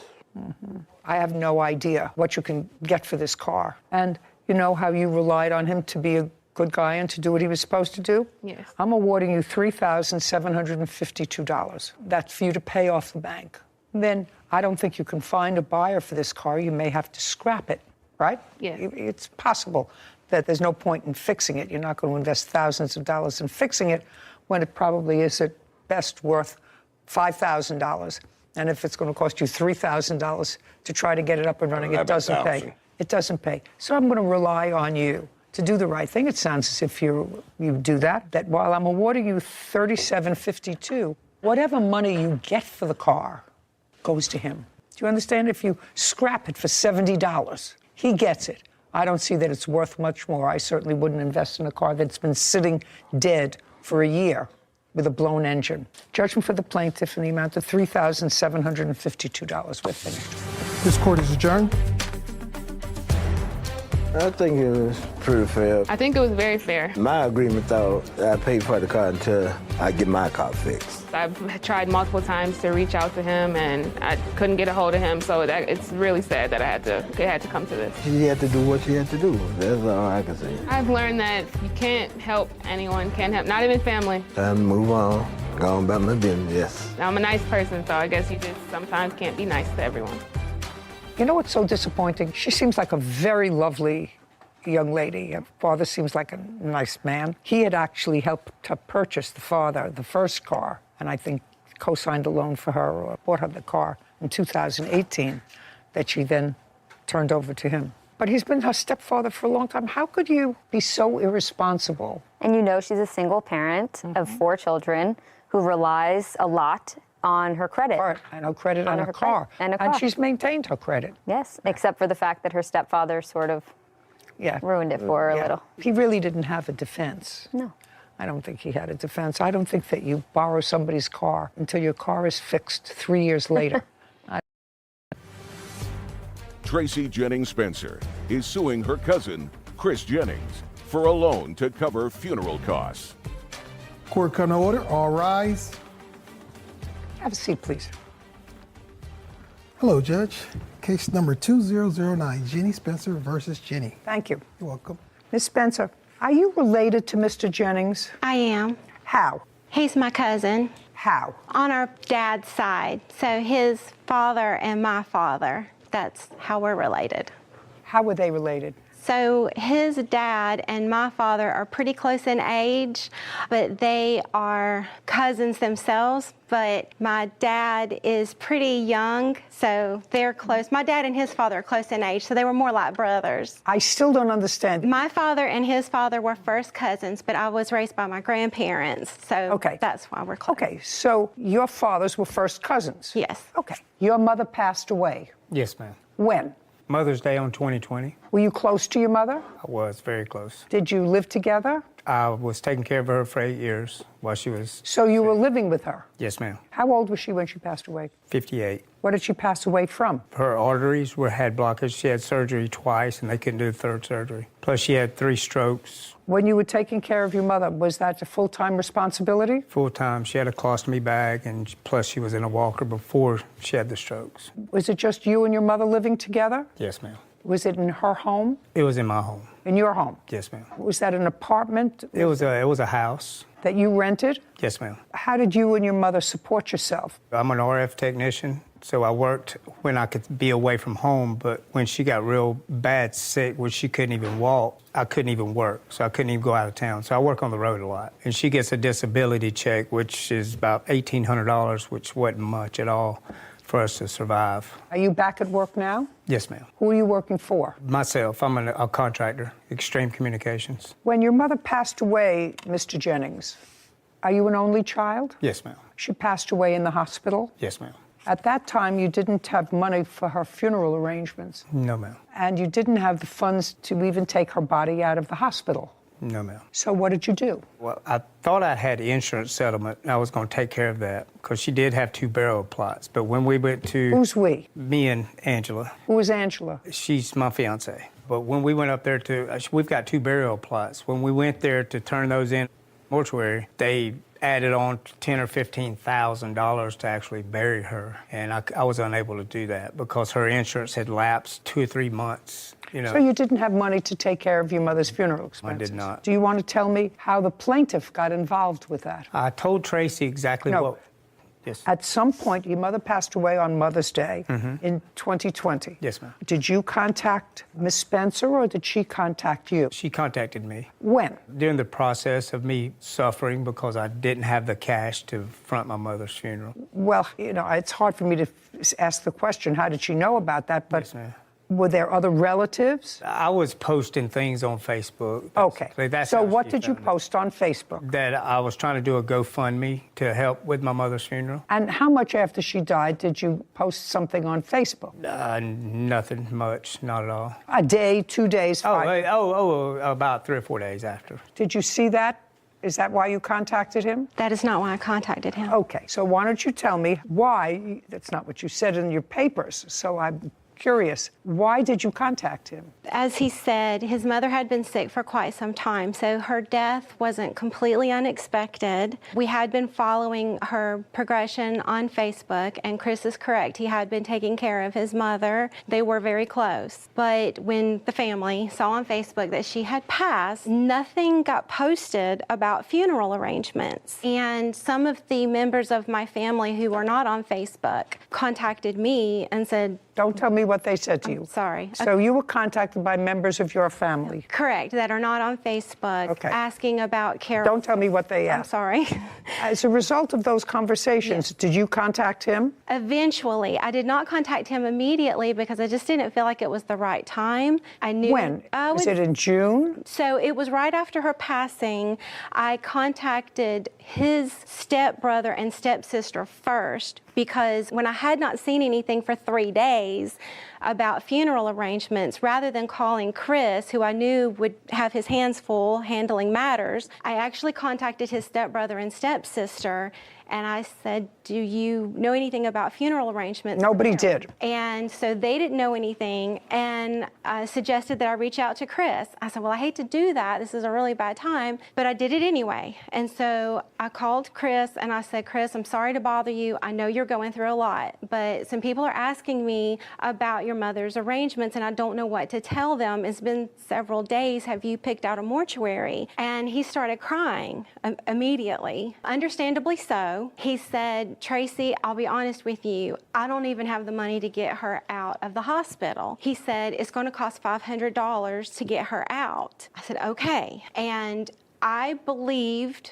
without a shadow of a doubt, that he truly didn't have the money because they had a very tight relationship. So there was no question in my mind if he had the $500 to get her out, he would have. I said, Chris, it's okay. I'll loan you the money. I'll call the hospital. I'll take care of it. Just calm down. And so we hung up. I called the hospital and I told them, I said, I'm not next of kin, but I'm going to take care of this matter on behalf of my cousin. So here's my credit card for $500. And the morgue told me that I couldn't pay $500, that was only their portion of having her body released from the morgue, that they could only send her body to a funeral home. They have to send it someplace. If they're releasing it, they have to send it someplace. Correct. They said that she had been there for so long that she needed to go within the next day because they can only stay there for 5 days. And got it. Sorry. Okay. So they said she needs to go now. And if you don't come get her or have a funeral home come get her, we're going to have to send her to Spartanburg County and they're going to be in charge of her remains, and the next of kin is at risk of being arrested for abandonment. And so I freaked out. I called Chris back. I said, Chris, I said, it's not $500. I said, they're not going to let us get her, and do you know you're close to being arrested? And, you know, I felt really bad about that. Where do you live? Spartanburg, South Carolina. Just take a look and see if you can find out next of kin responsibility. I'm surprised that you were given that information from the hospital, but I may be wrong. Morgue. Yes. So I called Chris and I said, the morgue is not going to let us get her body without a funeral home. Do you have a funeral home picked out? And I think at that time he said he didn't. And so he made some phone calls, Chris did, and then he called me back and he said, I found a mortuary. And so the mortuary that he selected was the one that ended up taking care of her remains. And so instead of me loaning him $500 to get her released from the hospital, I ended up getting stuck with $1,500 because I had to pay the mortuary. Okay. He found a mortuary. Yes, ma'am. When you called the mortuary, did they tell you what it would cost? I didn't call the mortuary to find out anything about that. She did. She agreed to pay everything. No, just a second. I'm not getting there. Yes, ma'am. I'm not there yet. Yes, ma'am. So the question is, did you call the mortuary? I called them to see if they could take care of my mother. That's what I asked you. I said, did you call the mortuary? Yes, ma'am. And after you spoke to the mortuary, you called the plaintiff back. Sure did. Okay. When you called the mortuary and she had already told you it would be $500 to get your mother's remains from the morgue, but then you had to take her remains someplace. You couldn't take them in your car. Right. They had to go someplace. Yes, ma'am. And common sense would suggest that you would ask what their cost was, what their fee was. Is not an answer. For a cremation. For whatever, and they told you it was how much? They told me for the cremation, it was about $1,500 for cremation. Okay, and then you called your cousin back. Yes. And let me hear the conversation, as you recall it, between yourself and your cousin. Okay. I called her back and told her that I didn't have the money to take care of that. She goes, don't worry about it, Chris, I'll take care of it. It's exactly what was said. Now, was that before or after you set up a GoFundMe page? That was before. So she took care of the bill? Yes. So this was 5 days after your mother's death? Shh. Yeah. You said it was after. Now, so it was 5 or 6 days before your mother's body was taken to the funeral home for the purposes of cremation. How many days after that did you start a GoFundMe page? A couple of days. 2 days. And what was the language in the GoFundMe page?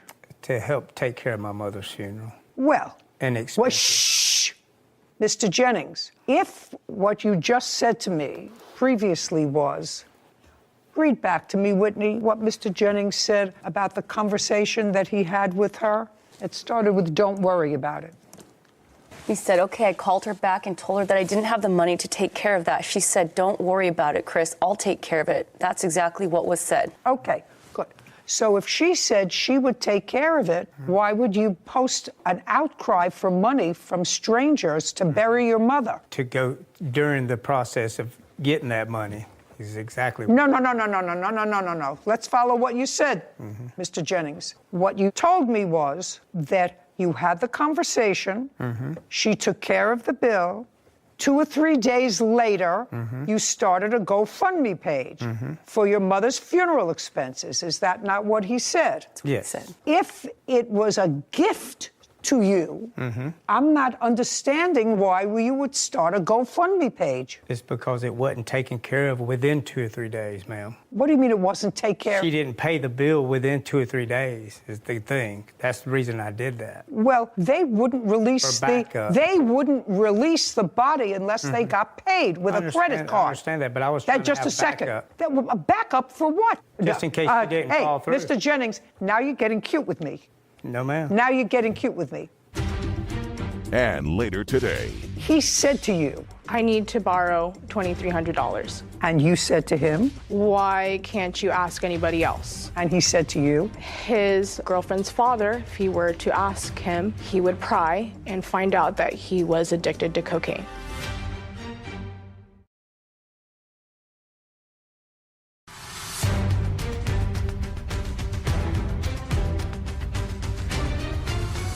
Tracy Jennings Spencer says her cousin, Chris Jennings, owes for a loan to cover his mother's funeral costs.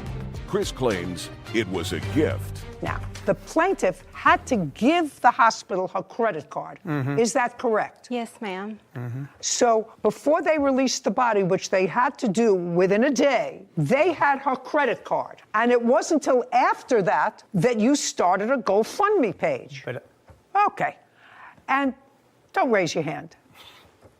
And how much money did you receive from this GoFundMe page? Like $200. Okay. And you received $200 within what period of time? Within probably 3 weeks. How much of that $200 did you give to Miss Spencer? 0. And your total cost was $1,500. Is that correct? Judgment for the plaintiff in the amount of $1,500. This court is adjourned.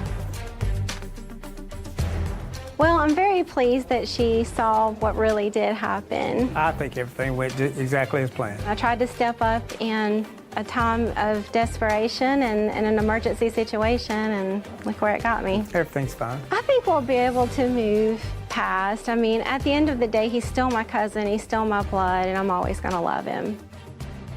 I actually didn't need the answer to that question that I threw out at you with regard to whether a child is responsible for the remains of their parent, because it was just clear, you know, when you get them to do a timeline for you. A lot of stuff unravels. Yeah, it all unraveled because what was the reason for starting a GoFundMe page if, as he alleged in his answer, she volunteered to pay for the funeral, unless he felt an obligation. Now, the obligation had to be as a result of that conversation, that he would start a GoFundMe page.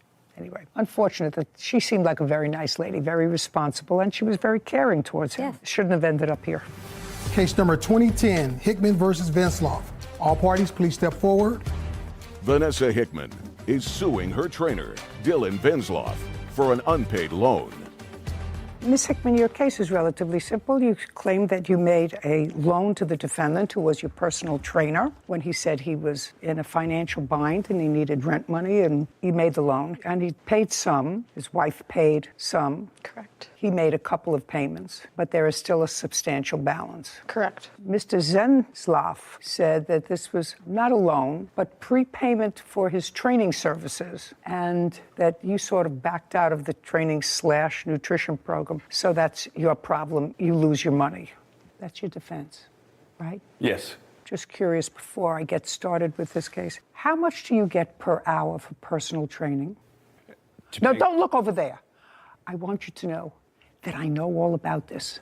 Everybody that I know except me has a personal trainer. I work out every day. I don't take instruction well, so I don't have a personal trainer.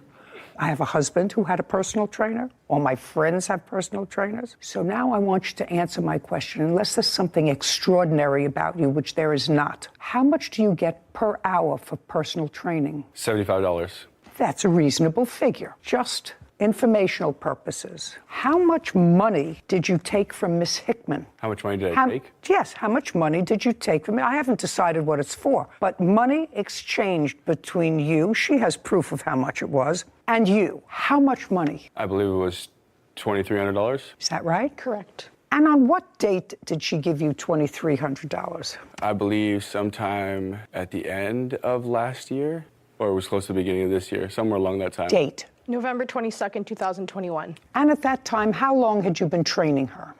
Since when? When did you start with her as a client? I think like the beginning of summer last year. So I'd say. Date? July 2021. Beginning, middle, or end? Beginning. July, August, September, October. So you had been training her for 4 months. Yes, ma'am. Up until November 22nd, how much money had she given you for training? Did she pay you by the week? Did she pay you by the month? How did she pay you? Up front, first. Okay. Monthly. In July. Yep. Not yup. That's not yup. Yes, Yup you ma'am. say to your friends or to your wife. So in July, Yes. when you started, Yes. she gave you how much? 500. For the month of July. Yes, ma'am. The month of August, how much did she give you? 500. Is that correct? Correct. September, Same amount, ma'am. 500. October, Same amount. November, Same amount. the beginning of November. Yeah. No, Well, not actually, yeah is not an answer. The beginning of November, did she give you $500? No, because that's when we had the agreement. No. Don't give me agreement nonsense. The beginning of July, she gave you $500. Yep. Beginning of August, Yep. she gave you $500. Beginning of September, Yes. she gave you $500. The beginning of October, she gave you $500. How much did she give you in the beginning of November? This $2,300 was not paid until November 22nd. How much did she give you the beginning of November? Then it must have been $500. Is that correct? So now she has given you $2,500 Yes, ma'am. for 5 months. She's given you $2,500. Yes, ma'am. Now I want you to tell me what happened in November after you gave him the $2,500. So we agreed to $100 monthly payments. This is in November? November, after we signed the agreement. What agreement? The agreement was that... No, I want to see the agreement. Don't tell me what it Absolutely. was. I'd like to see it.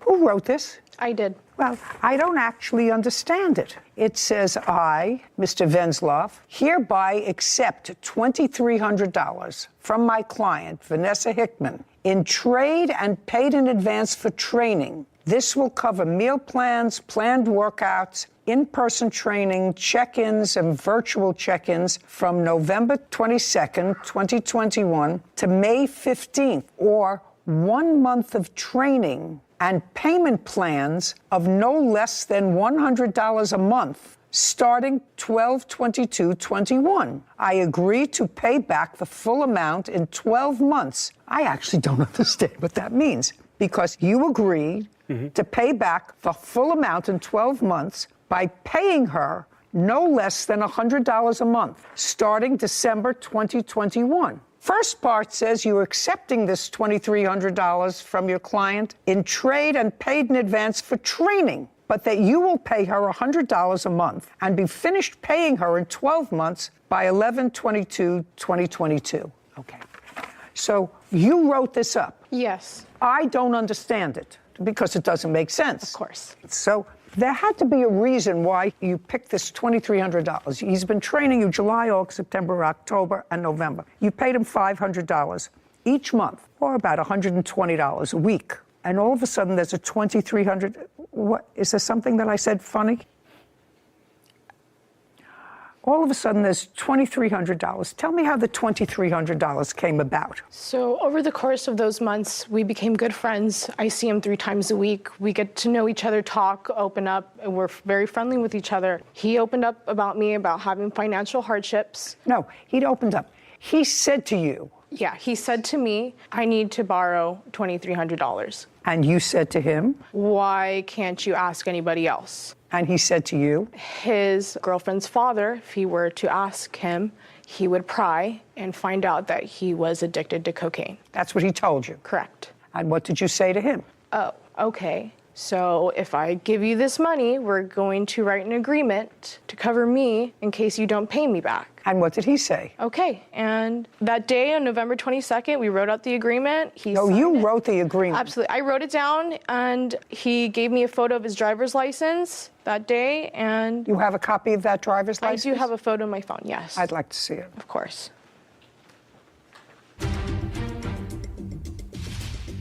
So you were working, and he was working. He was making money. So if you're the wife, you say, what do you mean? We need money for rent. I'm working. You're working. What's it all about? Did you know he had a drug problem?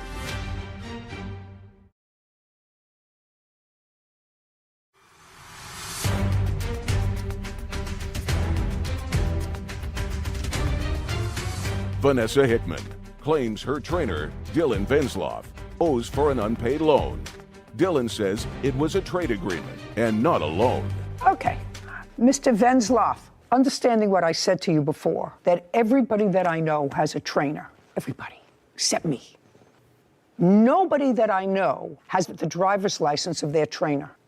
Nobody. And I'm very old.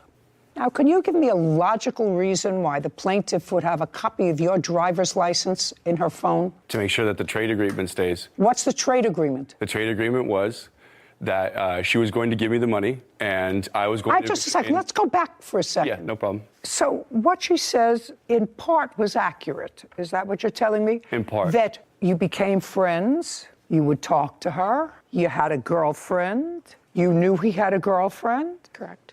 You asked her for money. Yes, ma'am. Different amount of money because you were in financial difficulty. Yes, ma'am. And that she asked you, why couldn't you ask your girlfriend's father? Because she evidently knew that based upon the fact that you were friends, that you're the wife, girlfriend, whatever, your father has money? Yes. Okay. Why couldn't you ask the girlfriend's father, right? Yes. She asked you that question? Yes.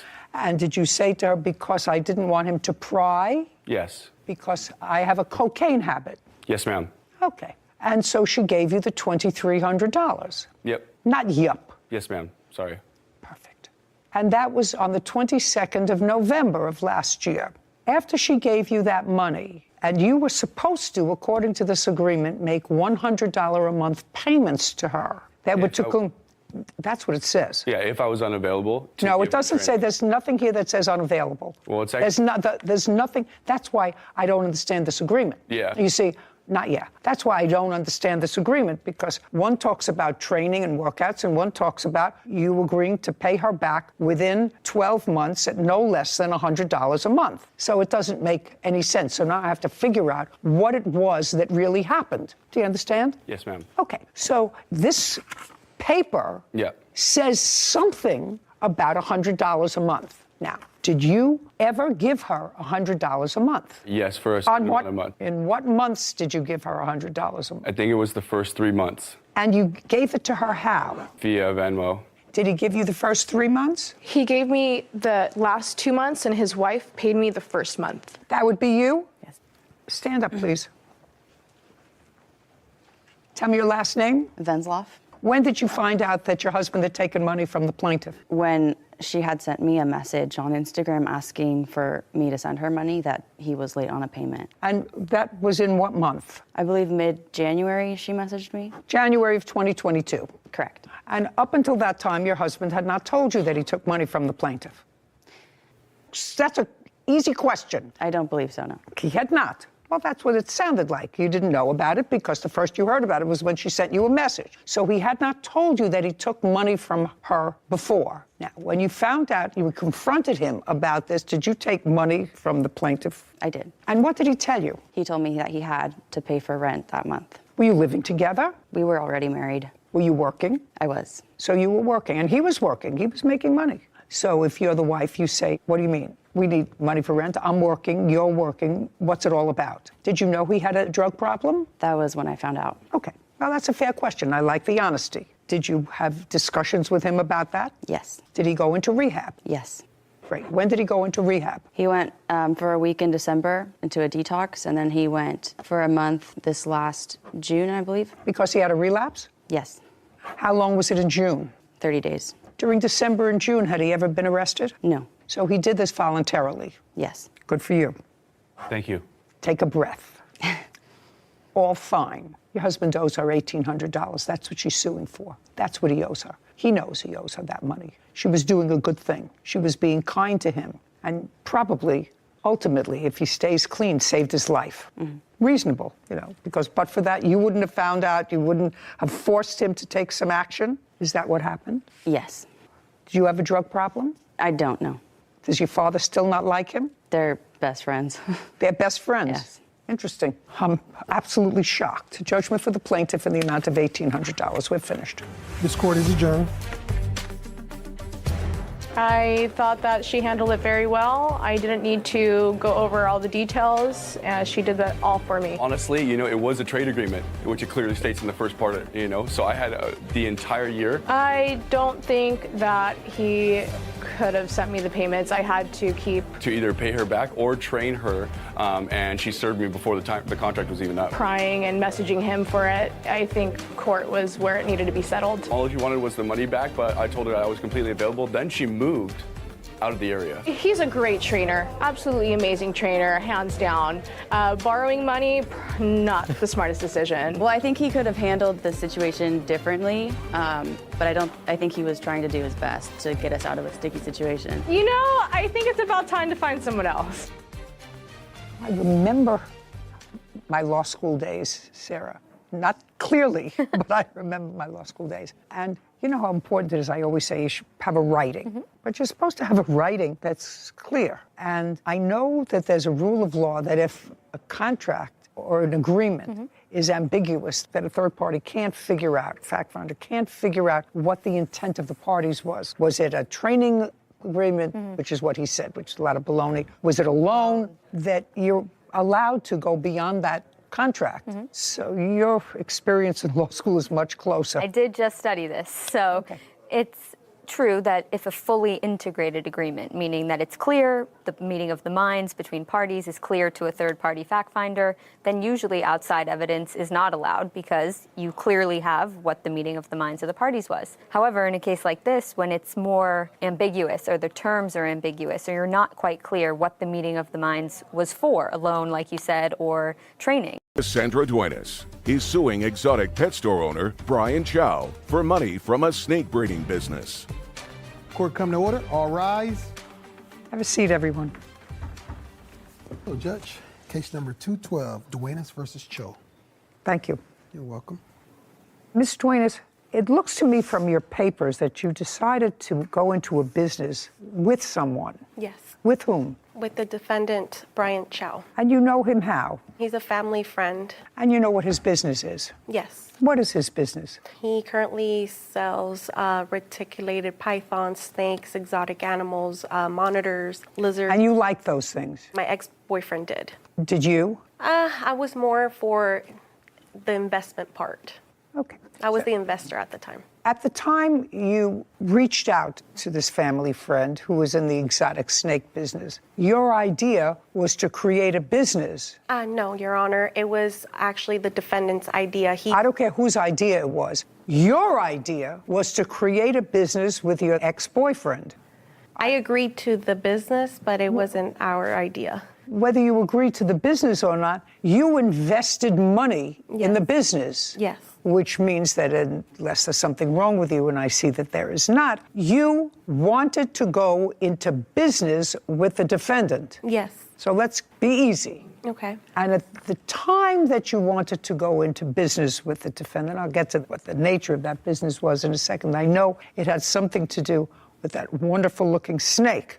You had a boyfriend. Yes. And the boyfriend liked snakes. Yes. And you went along with the ride. Yes. What month and year were you still with the boyfriend when you decided to go into the business, which you will explain to me? Back in November of 2019. So right before COVID. Yes. What was your boyfriend doing at the time? He was working at an airport. And he and Mr. Cho were friends? Yes. How long had you known him? 2-3 weeks, Your Honor. Where did you meet him? He came into my store and acquired I didn't ask you anything. That's how you met him? Yes. I'm going to get through this case and get this lovely thing out of the courtroom as quickly as I possibly can. Wow. Some people find them exotic and gorgeous. I find them a little bit squirmy. So in November 2019, boyfriend and you decided to go into the business. Explain the business that you invested in. I invested on 5 reticulated pythons, 1 male and 4 females. That was the original deal. And what were you going to do with them? Mr. Brian Chow was going to have it in his shop, and together we were going to breed them and make a profit out of them. So the intention was never for you to take these pythons to your residence? No. And you understood that? No. They're buying the snake, Your Honor. Okay. How much were the 5 snakes? In total, it was $10,000, plus the feeding and the cages that he claimed that the snakes needed. Was it your agreement that for $10,000, Ms. Duenas and the boyfriend were going to buy 1 male snake and 4 females? They decided to buy 2 snakes. Well, when was that decision made, sir? A week after I met him, because When you went into the shop, did you ultimately decide on 1 male, 1 female? No, so how it is, Your Honor, is he knew my ex-boyfriend prior to the business 5 years ago. He sold him a exotic Australian monitor lizard. Okay, what I want you to tell me is, did there come a time when the arrangement changed, so instead of 1 male and 4 females, you were supposed to get 1 male and 1 female? No, Your Honor. The whole way it was supposed to be 1 male and 4 females. Do you have any sort of a receipt for that? We have Instagram conversations. Do you have that? Yes, ma'am. I'd like to see it. Okay.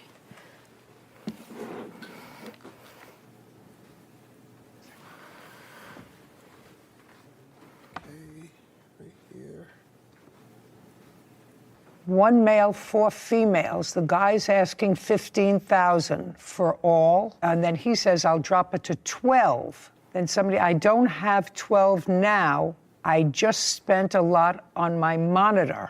Let's go the rest. Okay, so he said, I don't have that money now. He says, I'm getting 16 lace monitors. You remember that discussion? And then that's a big investment for me right now. I'm saving up to get a house, but I'm down to breed my monitor with any of your monitors. Keep going. So far, I don't have a contract. And then somebody says, no, you pay half and I pay half. Who wrote that? He did. No, you pay half and I pay half. Then you say 6,000. I'm short 6,000. I want to get them, but I'm low on cash till next month. And that's from you. That's from the reptile. I have to say it, Your Honor. Okay. If I invest half with you, what will be my return and in how long? Think about it. That's will be the baby's mix price. JTK Reptiles, that's you. Somebody's on their way. That's you and your boyfriend? Yes.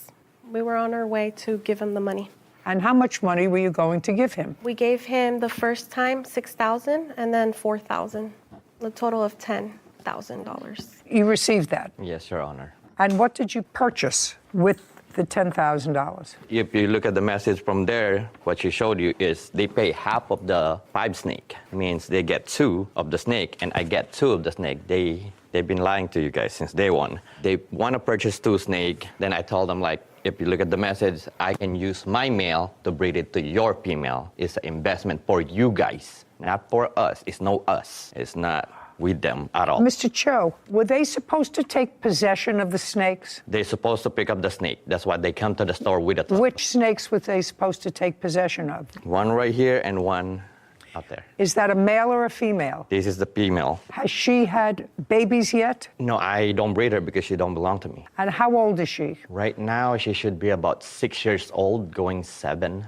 How long do they live? Over 30 to 40 years, depends on how you take care of them, like I take care of them. And there's another one outside the courtroom that's the same as this one. Also a female? Yes. And you gave them the $10,000. He acknowledges the $10,000. So we have a verbal contract that you were going to pay for some snakes. He was going to order the snakes for you, which he did. And that was accomplished. And the payment for the snakes was done on what date, the first payment? Approximately in November of 2019. And when was the next $4,000 payment? The same month, I would say like a week. Good. And when did you order the snakes, Mr. Chow? Right after I get The 10th. Yeah, because I cannot just acquire the animal without the payment. Okay, so now you've got the payment and you order the animals. Yes. On what date do they arrive? 2 days after, they're FedEx delivered to my shop. And when did you notify the plaintiffs that they were there? The day that they came, I tell them the snake is So ready it was for- also in November, sometime in November. And when did they arrive? The snake arrived? No, the plaintiff and the boyfriend. They arrived a week after I notify the boyfriend. Okay. Now, Ms. Duenas, a week later you went to the shop. And what happened when you went to the shop? Now he's got $10,000 and he's got 2 snakes. I just want to clarify, Your Honor, that we even gave him money for the tanks because here in the conversations it says that he can't continue having them in tubs. So he needs us to give him money to invest to buy the tanks to house the snakes. So our original plan was for him to keep the snakes because he has the shop. We, at the time, lived in an apartment. He was well aware of this, that we couldn't have big snakes in our apartment. He says no, you say yes. I'm not sure how I can resolve that. I'm trying to simplify this contract. And you said you recorded all this? Yes. I'd like to see it. Watch out. Come back away. I told you, don't play with my money. What are you doing? What do you mean? He owes me money. I don't care. Get out, get out, get out, get out, get out.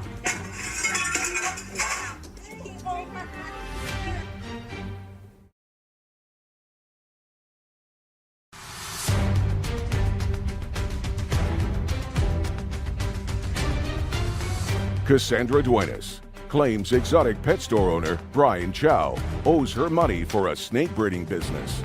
Brian says Cassandra changed her mind about the business after he purchased the snakes.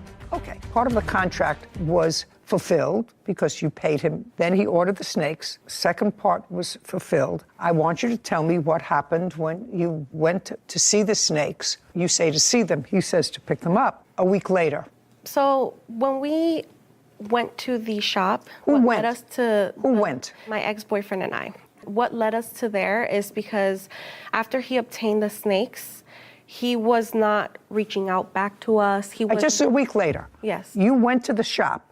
He notified you that the snakes were there. There's no question about that. Now, you went to the shop for what purpose? Because he switched it and then he said it was 2 snakes when originally the plan was 1 male and 4 females. That 1 male was going to breed with the 4. So right out the back, he lied to us what our agreement was here, that he clearly texted us and said 4 males and 1 female. So it was 5 snakes. So we went to the shop. But there was a problem there with pricing. In the Instagram messages, a suggestion, because some of the texts were unavailable. He said originally they were $15,000.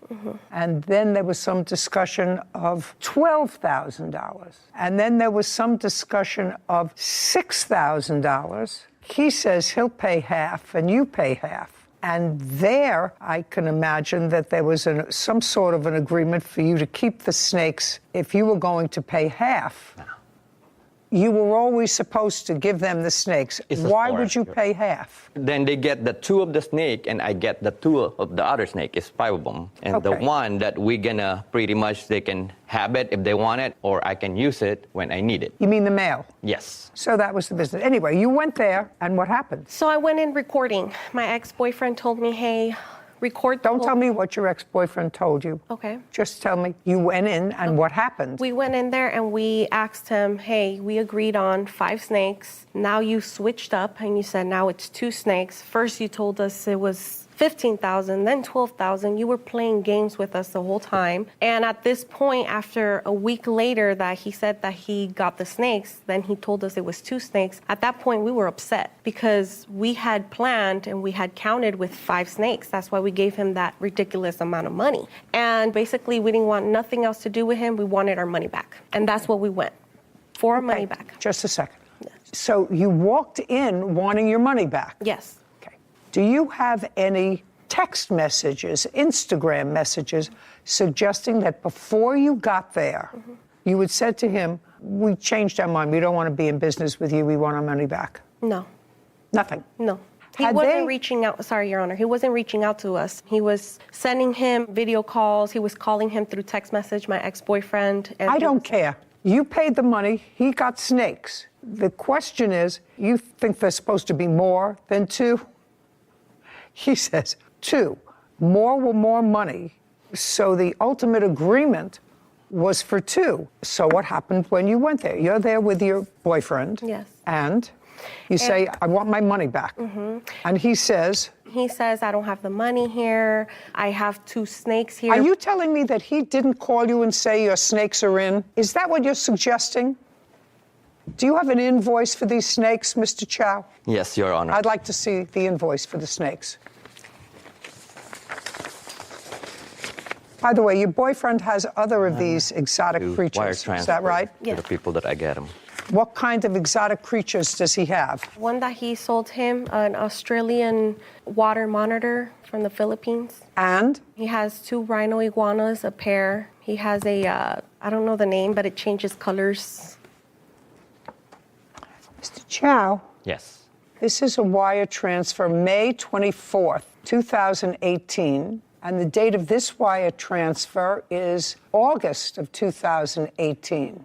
And those are for the lace monitor that Are these lace monitors? Yes. Sorry, Your Honor, these are not lace monitors. These are reticulated pythons.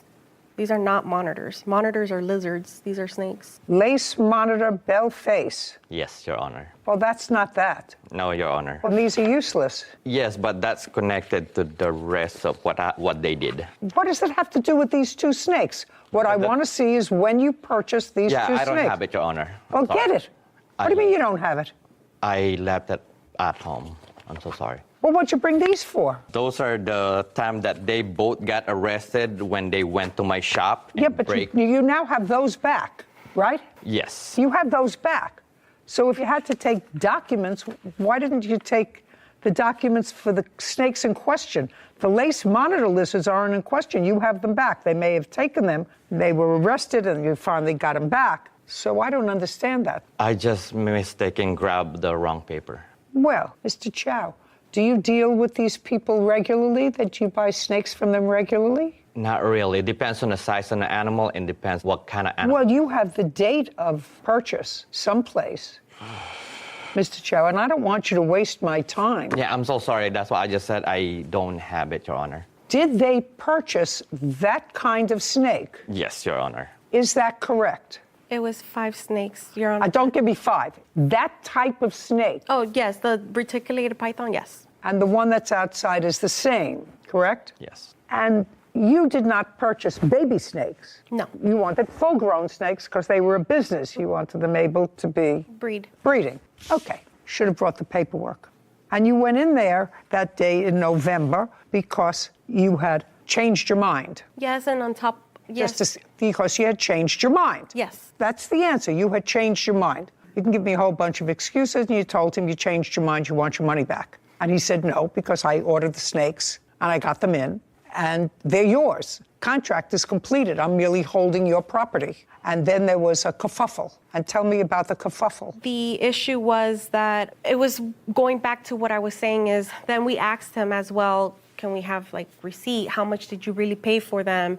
No, that's not your business.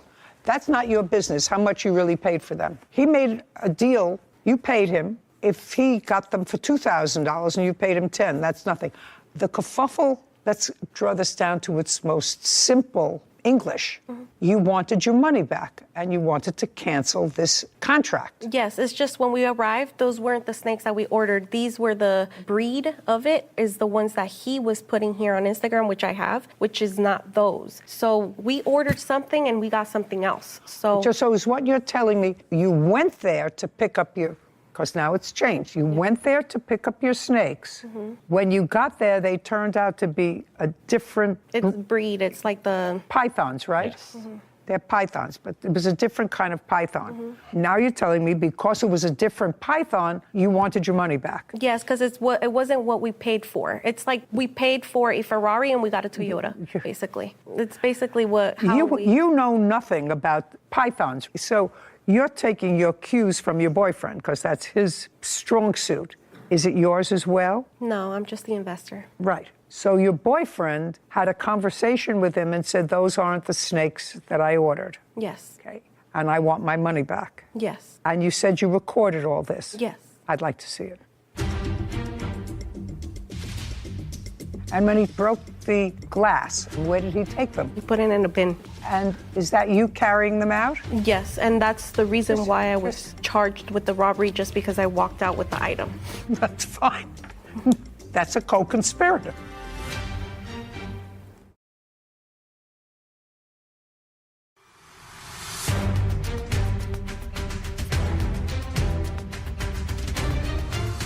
Cassandra Duenas is accusing exotic pet store owner Brian Chow of wrongfully keeping money for a snake breeding business.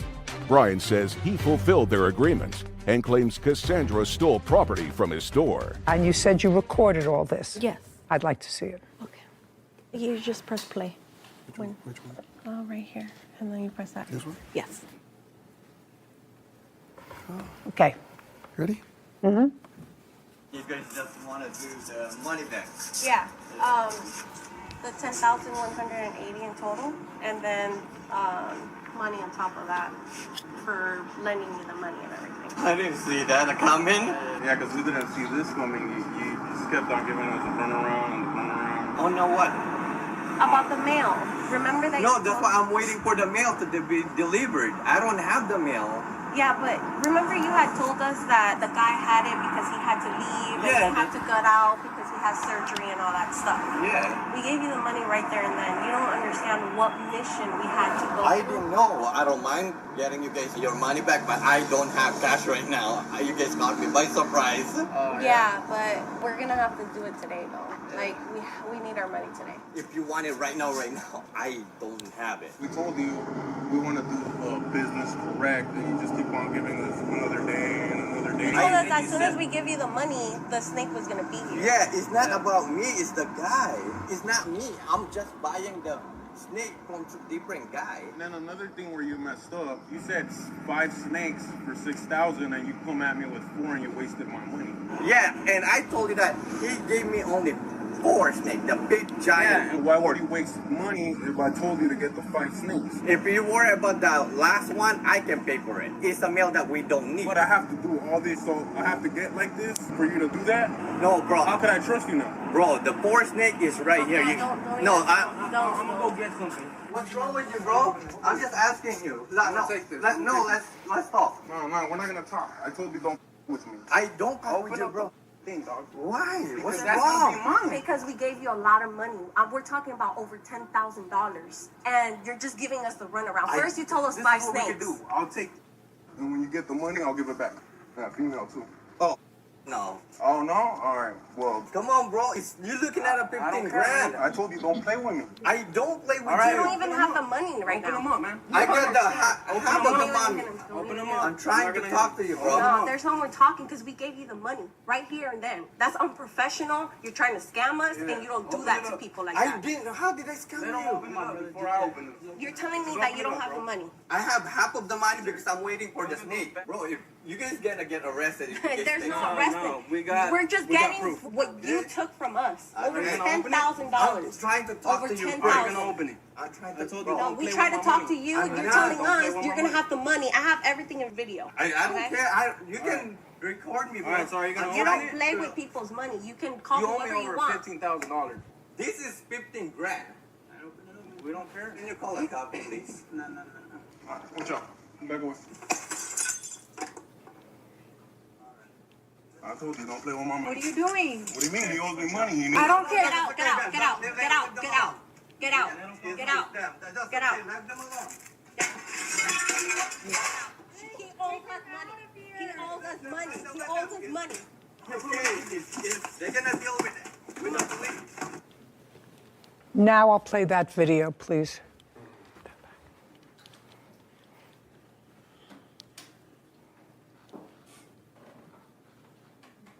That's your boyfriend breaking into the... Yes. And when he broke the glass and took out whatever lizards he took out with him, where did he take them? You were still with him. Yes, he put it in a bin. And is that you carrying them out? Yes, and that's the reason why I was charged with the robbery, just because I walked out with the item. That's all right. That's fine. That's a co-conspirator.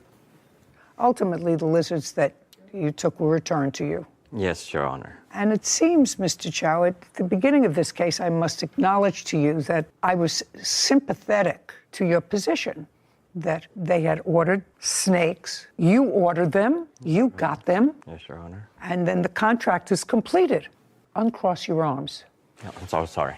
But it's clear from the tape that the plaintiff played for me that you acknowledged that you did not fulfill your end of the contract, that you were blaming your inability to fulfill your end of the contract on some third party.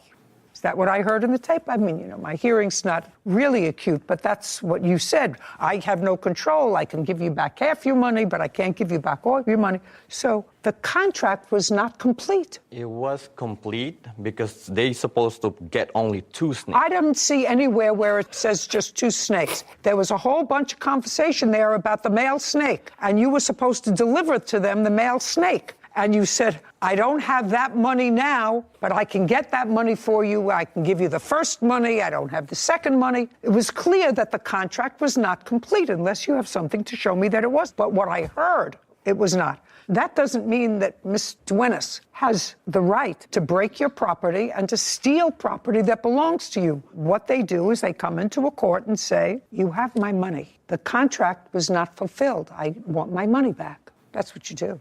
Are you in the business of breeding snakes for your store? Yes, Your Honor. And if we were to go on the internet now, Yes, Your Honor. how much would one of those snakes, which is 6 or 7 years old, according to you, sell for? Right now, this size, you're looking at it about 6,000 to 7,000 each one. But if you trolled the internet of people who actually like those creatures in their house, for whatever reason, if you put up that snake on the internet for sale, how fast would it take you to sell it? I'll say like about a month and a half. They're rare. Yes. Is that right? That's what you're saying. It's rare and is just not a lot of people will acquire that much money. Even though they can sell the babies. And how many babies do they have? In a year, they can do from 30 to 50. And each one of the 30 to 50, you can sell for $3,500. Yeah. I suggest you do that. She gets her $10,000 back. Judgment for the plaintiff in the amount of $10,000. We're finished. Thank you very much. This court is adjourned. I'm very happy, and I'm happy that she was able to see herself that the defendant got caught multiple lies. They're just a customer. He wasn't truthful since the beginning. Ever since we invested. They bought a snake. I would want to give their snake, but they don't want to take it. And it's very sad how nowadays you can't trust in anybody. I think one great lesson that a lot of people can take away from that is you have to know the business that you're investing in. I can appreciate she was sort of doing it for her boyfriend and he had the knowledge about the exotic animals, but that's her money at the end of the day. And if you're going to put your own hard-earned money on the line, it should be a business that you at least put in the time to learn about. To understand. Exactly. So that you don't have to rely on somebody else to make the right decisions. Who's going to be gone tomorrow? Exactly. Exactly. And your money who potentially could, and then you're left on your own, having to sue and navigate a field that you really know nothing about. Smart. And it was also an example of a contract that was not fully executed. I actually thought when I started the case that there was an offer, an acceptance, you performed, paid the money, got the snakes, and then you can't change your mind. Once you get it, you say, well, I changed my mind. But that's not what happened. Nope. And her video demonstrated that that's not what happened because Mr. Chow started to waft. Well, it's not my fault I don't have your mail. It's another guy, and I would give it to you, but I can't give it to you as soon as I get it, you know. Yeah. So he did not deliver on the contract. So I had very little compulsion other than to say, you don't have to take the snake and you get your money back. Yeah. Anyway, done. Yeah. And the snake is gone. 18-year-old Bella North and her mother, Angela North, are suing business owner Heather Olson for car damage. Court come to order. All rise. Have a seat, please. Hello, Judge. Case 2092, North versus Olson. Thank you. You're welcome. Ms. North, this is your daughter. Yes, ma'am. Why don't you have a seat? Because you actually weren't involved nor a witness to the incident. Are you the owner of the car? No, ma'am. Okay, why don't you have a seat? Tell me your first name. Bella. Bella. Bella, from what I gather from reading the papers, you and the defendant's daughter were good friends. Yes, still are. And have been friends for a very long time. So not a very difficult case. You were going to visit Miss Olson's daughter, Lotus. Yep. And according to you, you've done that innumerable times in the past. You were also 17 at the time? Yes. You went to visit Lotus, I'm trying to find the date in your complaint, on April 16th of 2022.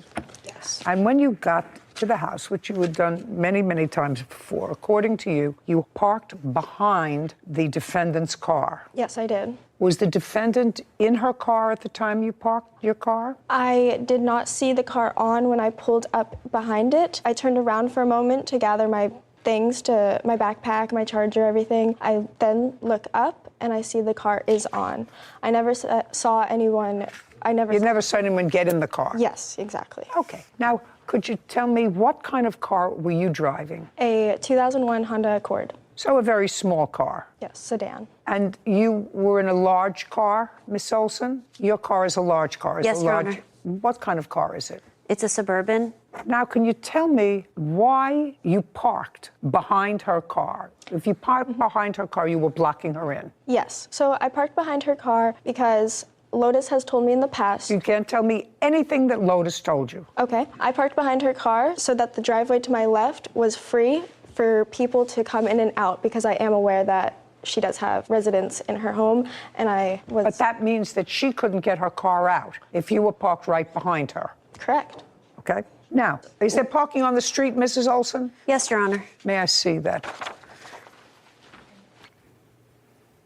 No, I don't want to. Thank you. May I describe what is in the photo? Well, I'm just asking you, is there on-street parking here or not? It's not laid out, but you're allowed to park on the street. We have also additional parking next door at the neighbors. They've invited us to park. No, you can't tell me that they invited you. Sorry.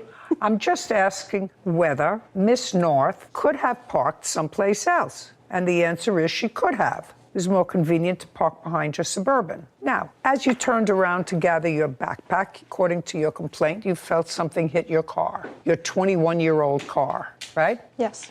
Would you look up 2001 Honda? Where did you get the car from? I got it from a small dealership in my town, Sarasota. Who purchased it? I did. For how much? $3,000. Okay. And you felt something hit your car? Yes. And then you looked up, according to what I read, and you saw the backup lights on. Yes, I looked up, saw the reverse lights on, waited, saw the car back up into me, hit my car, I honk, the car stops, the car then continues to reverse again, hitting my car, I honk, they stop, I then turn back on my car, I reverse away so she can get out, and then she proceeds to leave. Okay. And show me what the damage was to your car. Yes, ma'am. The Kelly Blue Book value is $2,500 to $3,500, so right in the range. Great. What is this? A picture of? The 2 scratches and the dent. Let me see the whole car. I do not have a picture of my whole car. Well, that's unfortunate. I see a scratch. I don't know if it's a scratch. I see some... There's a hole towards the corner of the light that was not there before. My whole light is... You mean this? Mm-hmm. Yep. See where there's a gap in the light is supposed to be collided with the bumper, and it's not. Mm-hmm. It was hit and damaged. Okay. Did you see her car when you came out? No, Your Honor. She didn't see you, so you were in the car, I assume, when she pulled up behind you. Do you understand? So she was in her car, in her driveway, when you pulled up in your car and blocked her car in. If you had seen her in the car, would you have parked behind her? No. So you didn't look to see whether she was in her car? No. And she was in her car, and her car is high. You look up, you have a big Suburban. You don't expect anybody to be stupid enough to park behind your car. You're in your car already, because clearly she didn't see you pull up because she was in her car, right? Now I'm going to ask you, because you say you don't remember hitting something or you weren't sure you hit anything. Is that your answer that I'm getting? When my other daughter drove up, parked the vehicle, left it running, ran inside the house, I ran out and, of course, checked behind me and drove out. No, I asked you a question. You didn't? I did not hit anything. Well, you don't remember hitting anything. Correct, Your Honor. Yeah, because I don't think Miss North would have made up this story. You had a big car. backed out and you drove away. Did you see her car pull off when you backed out? No, Your Honor. You did not? No, Your Honor. When she pulled out, did she go in the same direction as you did or the opposite direction? The same direction. Okay. Did you see her car after you pulled out? No, Your Honor. Not until 2 hours later when we met. Tell me what happened 2 hours later. After returning from my appointment, I met Bella at the next door neighbors where we parked, and that's when we examined each other's vehicles. Well, did she call you? How did you find out that there was an accusation that you would hit her car? Because we met at the designating parking spots that we've agreed to park at. So that was just serendipitous that you met there at the same time, or had you been in communication either with her or your daughter? I was at a brief appointment, and when I returned home, that's where I parked. And Bella also parked there because that is where we Okay, so when you moved your car after the defendant, according to you, hit your car, did you park in another spot? Yes. Did you park in the neighbor's spot? I did.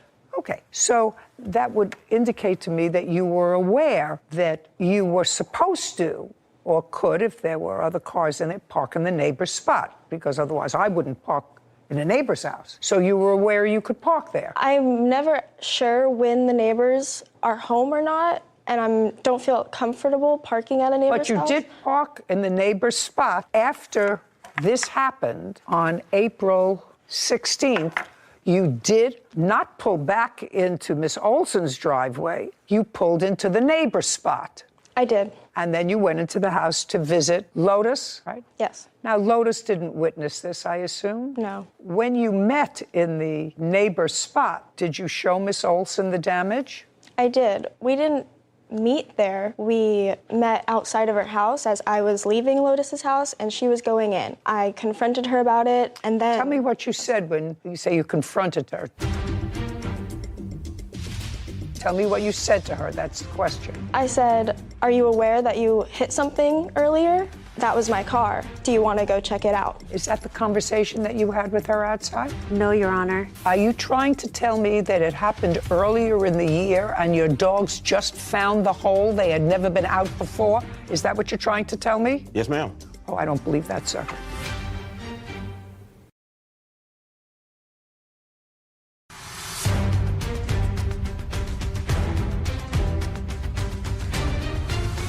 "17-year-old Bella North and her mother, Angela North, claim business owner Heather Olson owes for car damage."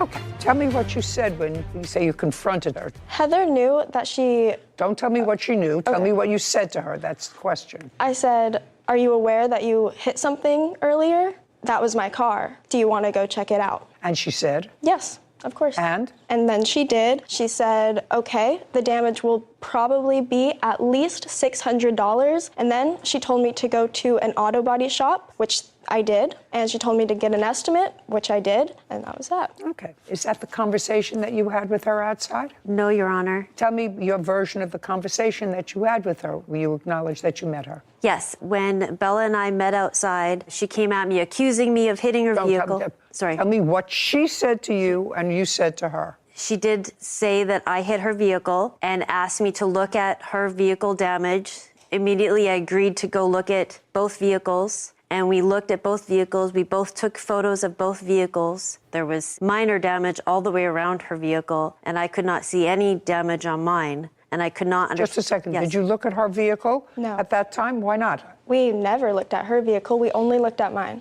Well, she drove in her vehicle. Yes. Why wouldn't you look at her vehicle? It was about my vehicle. We were concerned with my damage. It was your damage, but you were contributorily negligent. I understand that, yeah. Well, you'd understand that, so you'd want to look at her vehicle, too. Did you ever have a conversation with her and say to her, take her to a body shop? Yes, Your Honor, that is true. Okay. I said, go ahead and see if they can find any damage that could have been caused by an accident like that, because I didn't believe it, and I didn't remember ever hitting her, and I thought it would be more like $200. Bella did come back with an invoice for $600 or $700, and then that was shocking to me because I couldn't believe that there was any damage just from that. So it turned out that the body work she was going to have done was basically her entire bumper and both headlights, which seems like a lot. Which is not the damage that, even assuming arguendo that you caused, she only showed me a picture of one headlight.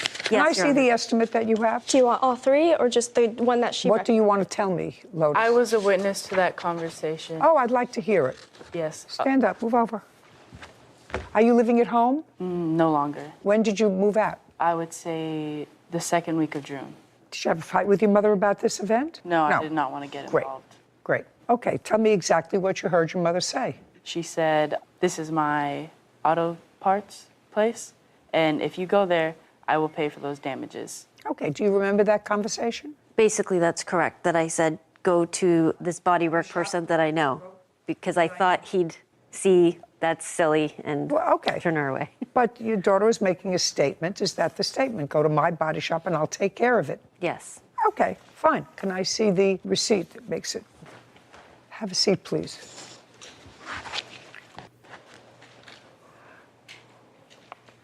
This says customer pays $0, insurance pays $7.95. In my historical brain of information, an estimate from a body shop when they believe insurance is going to pay for it is always a little bit inflated. Did you have your car fixed? Not yet. Not yet. Okay. You agreed to pay for the damage. That's what you agreed to. I will tell you, if you had not agreed to pay for the damage, I would find the plaintiff 50% responsible for this accident. She was as negligent as you were in hitting her car, and I do believe that you hit her car. So, absent an agreement by you to pay for the damage, I would actually split this between the two of you and find the plaintiff 50% contributorily negligent. But since you agreed to pay for the damage and you acknowledge you agreed to pay for the damage, I must rely on this bill, which is $795. Judgment for the plaintiff. Thank you.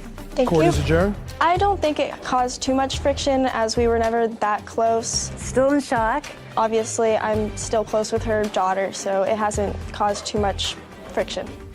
I agreed with your judgment to give the plaintiff a little bit of money, but I'm not so sure on the contributory negligence reasoning. I agree that parking behind someone's vehicle is never ideal, but if you're going to operate a motor vehicle, you have to check your surroundings. I think that people have to be more careful when they're driving. People have to be vigilant, but, you know, just because there's an accident doesn't mean it has to be always someone's fault. Sure. That's why they invented the doctrine of contributory negligence. I actually think it was just lazy of the plaintiff to park in a spot. She wasn't paying attention to her surroundings because she didn't see the defendant in her car. The defendant ran into her car, didn't see the little car behind. I believe that they were equally responsible. But for the agreement that the defendant made, I would not have awarded her the whole thing. I would have awarded her 50%. Seemed like just a case of blind spots and bad timing. Yeah, that's true. Case 2078, Ali versus Miller. All parties, please step forward. Syed Ali is suing dog owner Abra Miller for car damage from a dog attack. Mr. Ali, you bought yourself a Tesla. Yes, ma'am. A new one? Yes. When did you buy it? I bought it on 6th of June. Of this year? Yes. How much did you pay for it, sir? 68. And there was a loan on the car? There's a loan on the car, yes. So you have full insurance on the car? Yes. What's your deductible? Deductible is $1,000. $1,000. Yes. This is what your case is about. You were going to check on a child's house of yours. Yes, ma'am. It's my son's house. I go there every day. We bought that house for on my son's and my name. It's for my... Oh, so it's a house that's jointly owned by you and your son? Yes, ma'am. But you don't live there regularly? I don't live there. And where does Mr. Miller live? He lives on a different street, but his backyard and my backyard, they meet each other in the back. How long have you owned that house? Since 2014. Long time. Long time. Have you met Mr. Miller? I met him a few times, yes. Mr. Miller, you recall meeting Mr. Ali? Yes, ma'am, once. Okay, but you've met him? Yes, ma'am. Before June 6th? Yes, ma'am. And your son lives in the house. Anybody else live in the house? You live in the house. Is this a tenant in the house? She's a tenant. Yes. Does your son have dogs? No. And does the tenant have a dog? She does. What kind of dog? A Yorkie. You have a Yorkie? Yes. It's a small dog. Yes. Yes. So you have one Yorkie in the house. And you have 2 dogs. Yes, ma'am. What kind? A pit bull breed. Pit bull? Yes, ma'am. And the other? No, both are the same. Both are the same. One's actually the mom and the son. And how old are they? The mom's 10, the son's about 8. And you've had them for years? Since they were born. So June 16th, you go to check on the house. Yes. Tell me what you saw when you pulled up to the house. When I went there to the house to check my mail, I saw 2 dogs. Where did you see the 2 dogs? I saw them in the porch. On your porch? Yes. Okay. Had you ever seen those dogs before? No, I never saw them before. Could you describe them for me? They're a big size. They are black and white, and they're...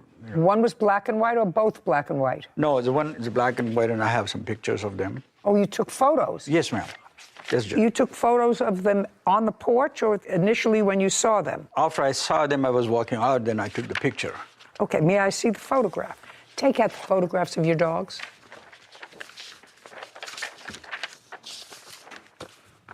Would you say, give me both photographs, please?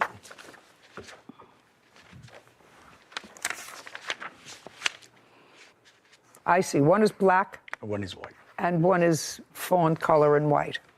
Are these pictures of your dogs? Those are pictures of my dogs. At his house? Yes, ma'am. Okay, so now your dogs are out. You're not at his house, just your dogs. Just the dogs. Okay, so now I got it. So you took pictures of the dogs the day of this incident at your house? Yes. And these are your dogs? Yes, ma'am. Okay, tell me what happened with your car. Most states now exclude certain dogs from their policy. One that's right on top of the list are pit bulls. You are aware of that.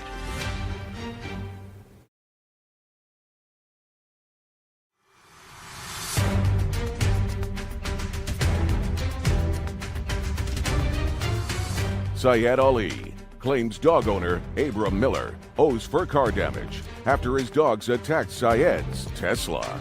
Okay, tell me what happened with your car. Then I realized that I think maybe I need to get away from them because they were very ferocious and growling. And I quietly walked away from them, go to my car, lock myself in, and I said, I need to get out. So I saw them, they were jumping all around my car and biting everything. They were biting what? Biting the right side of the tire, this side, and the rim and all that. What your claim is that the dogs caused a substantial amount of damage to your car. Right. May I see the photographs of the damage? Yes, ma'am.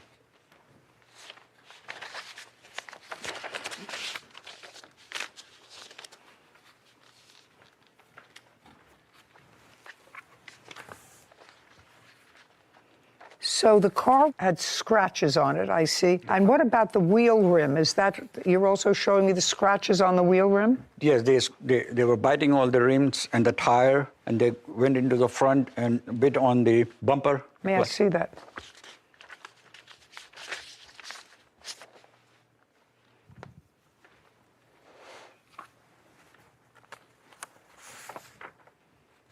Okay, have you seen the pictures? Yes, ma'am. He sent you pictures of damage. He sent me some pictures, yes. Of the damage. Okay, so now, Mr. Miller, what Mr. Ali is saying is that your dogs, who he has pictures of, that you acknowledge are your dogs, Yes, ma'am. caused damage to his car that he had for a week, that he paid almost $70,000 for. The dogs were clearly outside of your control. They were out of your control because you acknowledged that the photographs of them are without collars, without leashes, nobody around them, and the photographs are taken at his house. I'd like to hear a defense. Your Honor, there was no way for my dogs to have done the damage. My dogs are older. One of them has no teeth. We have to put water and stuff on her food just so she can eat. The other dog's teeth are filed down. Both of them are up in age. My dogs have never harmed anyone. I have 10 cars of my own in my yard, and I've never had my dogs biting any tires, any damage. Mr. Miller. Yes, ma'am. That's why they call dogs dogs. They're animals. Yes, ma'am. Because on one dog, it looks as if the incisors are filed down a little bit. Still has teeth, but the incisors are filed down. Is what you're telling me, that that was a natural process, or you had them filed down? No, ma'am. Absolutely natural. Absolutely not what? Absolutely natural. Absolutely natural. Okay, so the dogs still have teeth. They are smoother rather than sharp, but they still have teeth. Okay, but that's why they're dogs. You weren't there to witness this, so I have to assume that what the plaintiff tells me is true because his evidence is consistent with that. He has photographs of your dogs outside of your control, no collar, no leash, at his house. And he said that he took those pictures on the date of the incident, and he has damage to his car. Now, if somebody has that problem, they don't want to blame the wrong person. And the dogs he's identified as causing the damage are your dogs. I'm still waiting for a defense. You mean the fact that they've never done it before you think is a defense? No, ma'am, not. What were they doing outside of your control? They actually got out of my yard from a previous tenant of his dogs that dug a hole up under my gate. Just a second. So a previous tenant of his had a dog. I had several dogs. Several dogs. Yes, ma'am. Doesn't live there anymore, dug a hole under the fence. When did that happen? That was earlier that year. Okay, and when did you first discover it? I didn't realize it until after this incident. Are you trying to tell me that it happened earlier in the year and your dogs just found the hole? They had never been out before? Is that what you're trying to tell me? Yes, ma'am. Oh, I don't believe that, sir. You're responsible for his deductible. Did you have the car fixed? No, not yet, ma'am. Why not? I have an estimate, and I approached him of that, and I said, let's see if we can do something about this. Mr. Ali. Yes, sir. You Yes, have ma'am. insurance. Yes. And you have insurance for this type of problem. Yes, Judge. And you have a $1,000 deductible. Yes, Judge. Did you advise your insurance company? I wasn't, because I was trying to see what my good friend neighbor wants to do. Do you own your home? Yes, ma'am. Do you have homeowners insurance? Yes, ma'am. Does the homeowners insurance exclude your pit bulls? Do they exclude them? I'm not sure. Well, in what state do you live? Florida. In Florida. Would you look up and see what's the name of your insurance carrier? I'm not sure, Your Honor. I just switched insurance companies. Did you have insurance, homeowners insurance, in June? Yes, ma'am.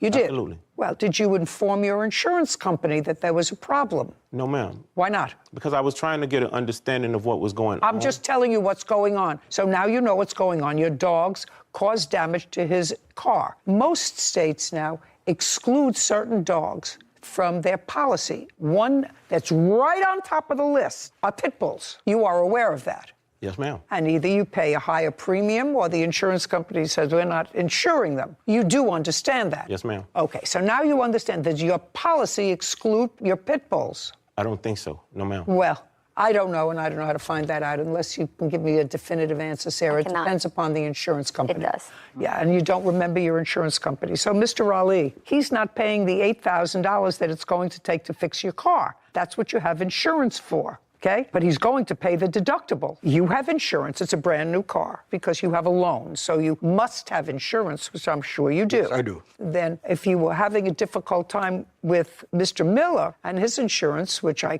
could probably understand because it may exclude his dogs from the policy, you have to advise your insurance company. And I don't understand why you didn't do that. But I was going to see if he wants to go ahead and fix it. Well, he's not paying $8,000 to fix it. He's going to pay the $1,000 deductible on your policy. He was suggesting me that he could just go and get a spray paint and paint that little thing. And I didn't like that idea. And I said, let's go to Tesla and have it done by the properly from... Absolutely. I agree with you. It's a brand new car. You should have it done by Tesla through your insurance. That's true.